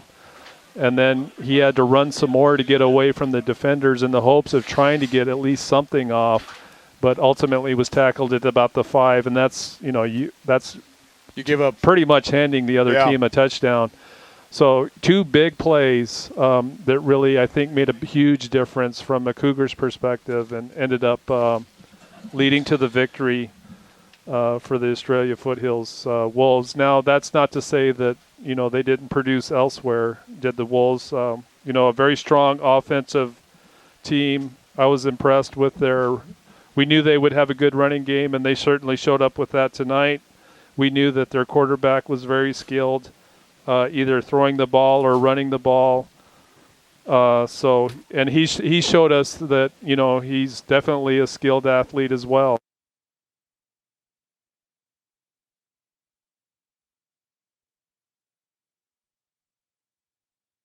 History being defeated in round 1 of the year. Blue Ridge defeated earlier tonight, so 2 of our White Mountain teams out of the tournament here on the opening night of the 2014 state tournament. Round Valley, a big win over Lee Williams tonight in Round Valley. So in Division 5, Round Valley moving on. And we know that tomorrow night it'll be Mogollon taking on the Pima Rough Riders in the semifinals of Division 6 football. So Steel Mountain teams in it. And don't forget our coverage tomorrow of the Snowflake Lobos facing Combs tomorrow night starts at 6:45 here on iTalk 106.7 and worldwide on iTalk1067.com. Time now for our Honda Outdoor Ski and Sports Store Player of the Game, brought to you by the Honda Outdoor Ski and Sports Store on Highway 260. best selection of hunting, camping, and fishing gear in the White Mountains. You'll find it at the Honda Outdoor Ski and Sports Store, Highway 260, right-hand side of the road before you get to Honda. And a lot of people on that Show Low team, Pont, that deserve accolades. Whether it was a first down or not or what have you. So, got to tip the hat to that freshman just coming up huge for the Cougars again tonight. Maybe not entirely through the entire game, but had some big plays. And to speak of a freshman in a playoff game in that context is huge. And there's some proud parents back home in Show Low for Dylan Gabbert for sure. I want to make sure we mention his name. And we knew coming into tonight's game the keys for Show Low would be Willie Wyatt on the running game. Coach Reisdorf was very open about the fact that he wanted to establish a running game. And Willie Wyatt had his work cut out for him tonight. He had a tough time getting through the line of scrimmage on a lot of carries. We saw him break away a big run. Unfortunately, he came back on a penalty.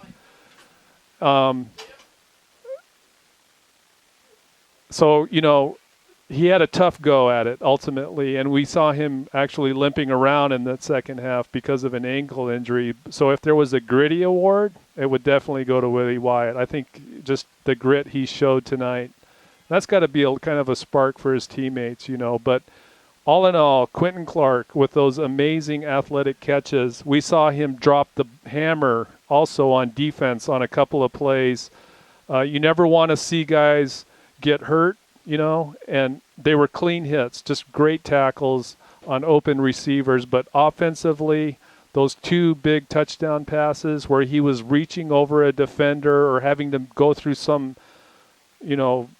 athletic maneuver just to get to the ball and then to gather him up and run for those long touchdowns, clearly just his athletic prowess tonight is deserving of player of the game. Quentin Clark, our Honda Outdoor Ski and Sports Store. Player of the game, brought to you by the Honda Outdoor Ski and Sports Store and the Indian Pine Restaurant out at Honda Casino. We thank you for joining us tonight. We invite you back tomorrow night. We'll have the Snowflake Combs game starting at 6:45 here on iTalk 106.7 and worldwide on iTalk1067.com. Once again, the Cougars defeated tonight 19-13, a 6-point loss for the Cougars in the opening round of the 2014 Division IV state tournament. Special thanks to our students from Show Low High School tonight, part of the White Mountain Youth Productions, producer Zach Lambert, technical director Chastity Powell, audio Nicole Jones, graphics Liz Durbin, camera operators tonight Zach Perkins, Joseph Pierce, Allie Long, Trent Kleiman, and Sage McCrill. On the sideline, 19-13. For Punt Cooley, I'm Camden Smith, inviting you back tomorrow night at 6:45. Until then, so long, everybody.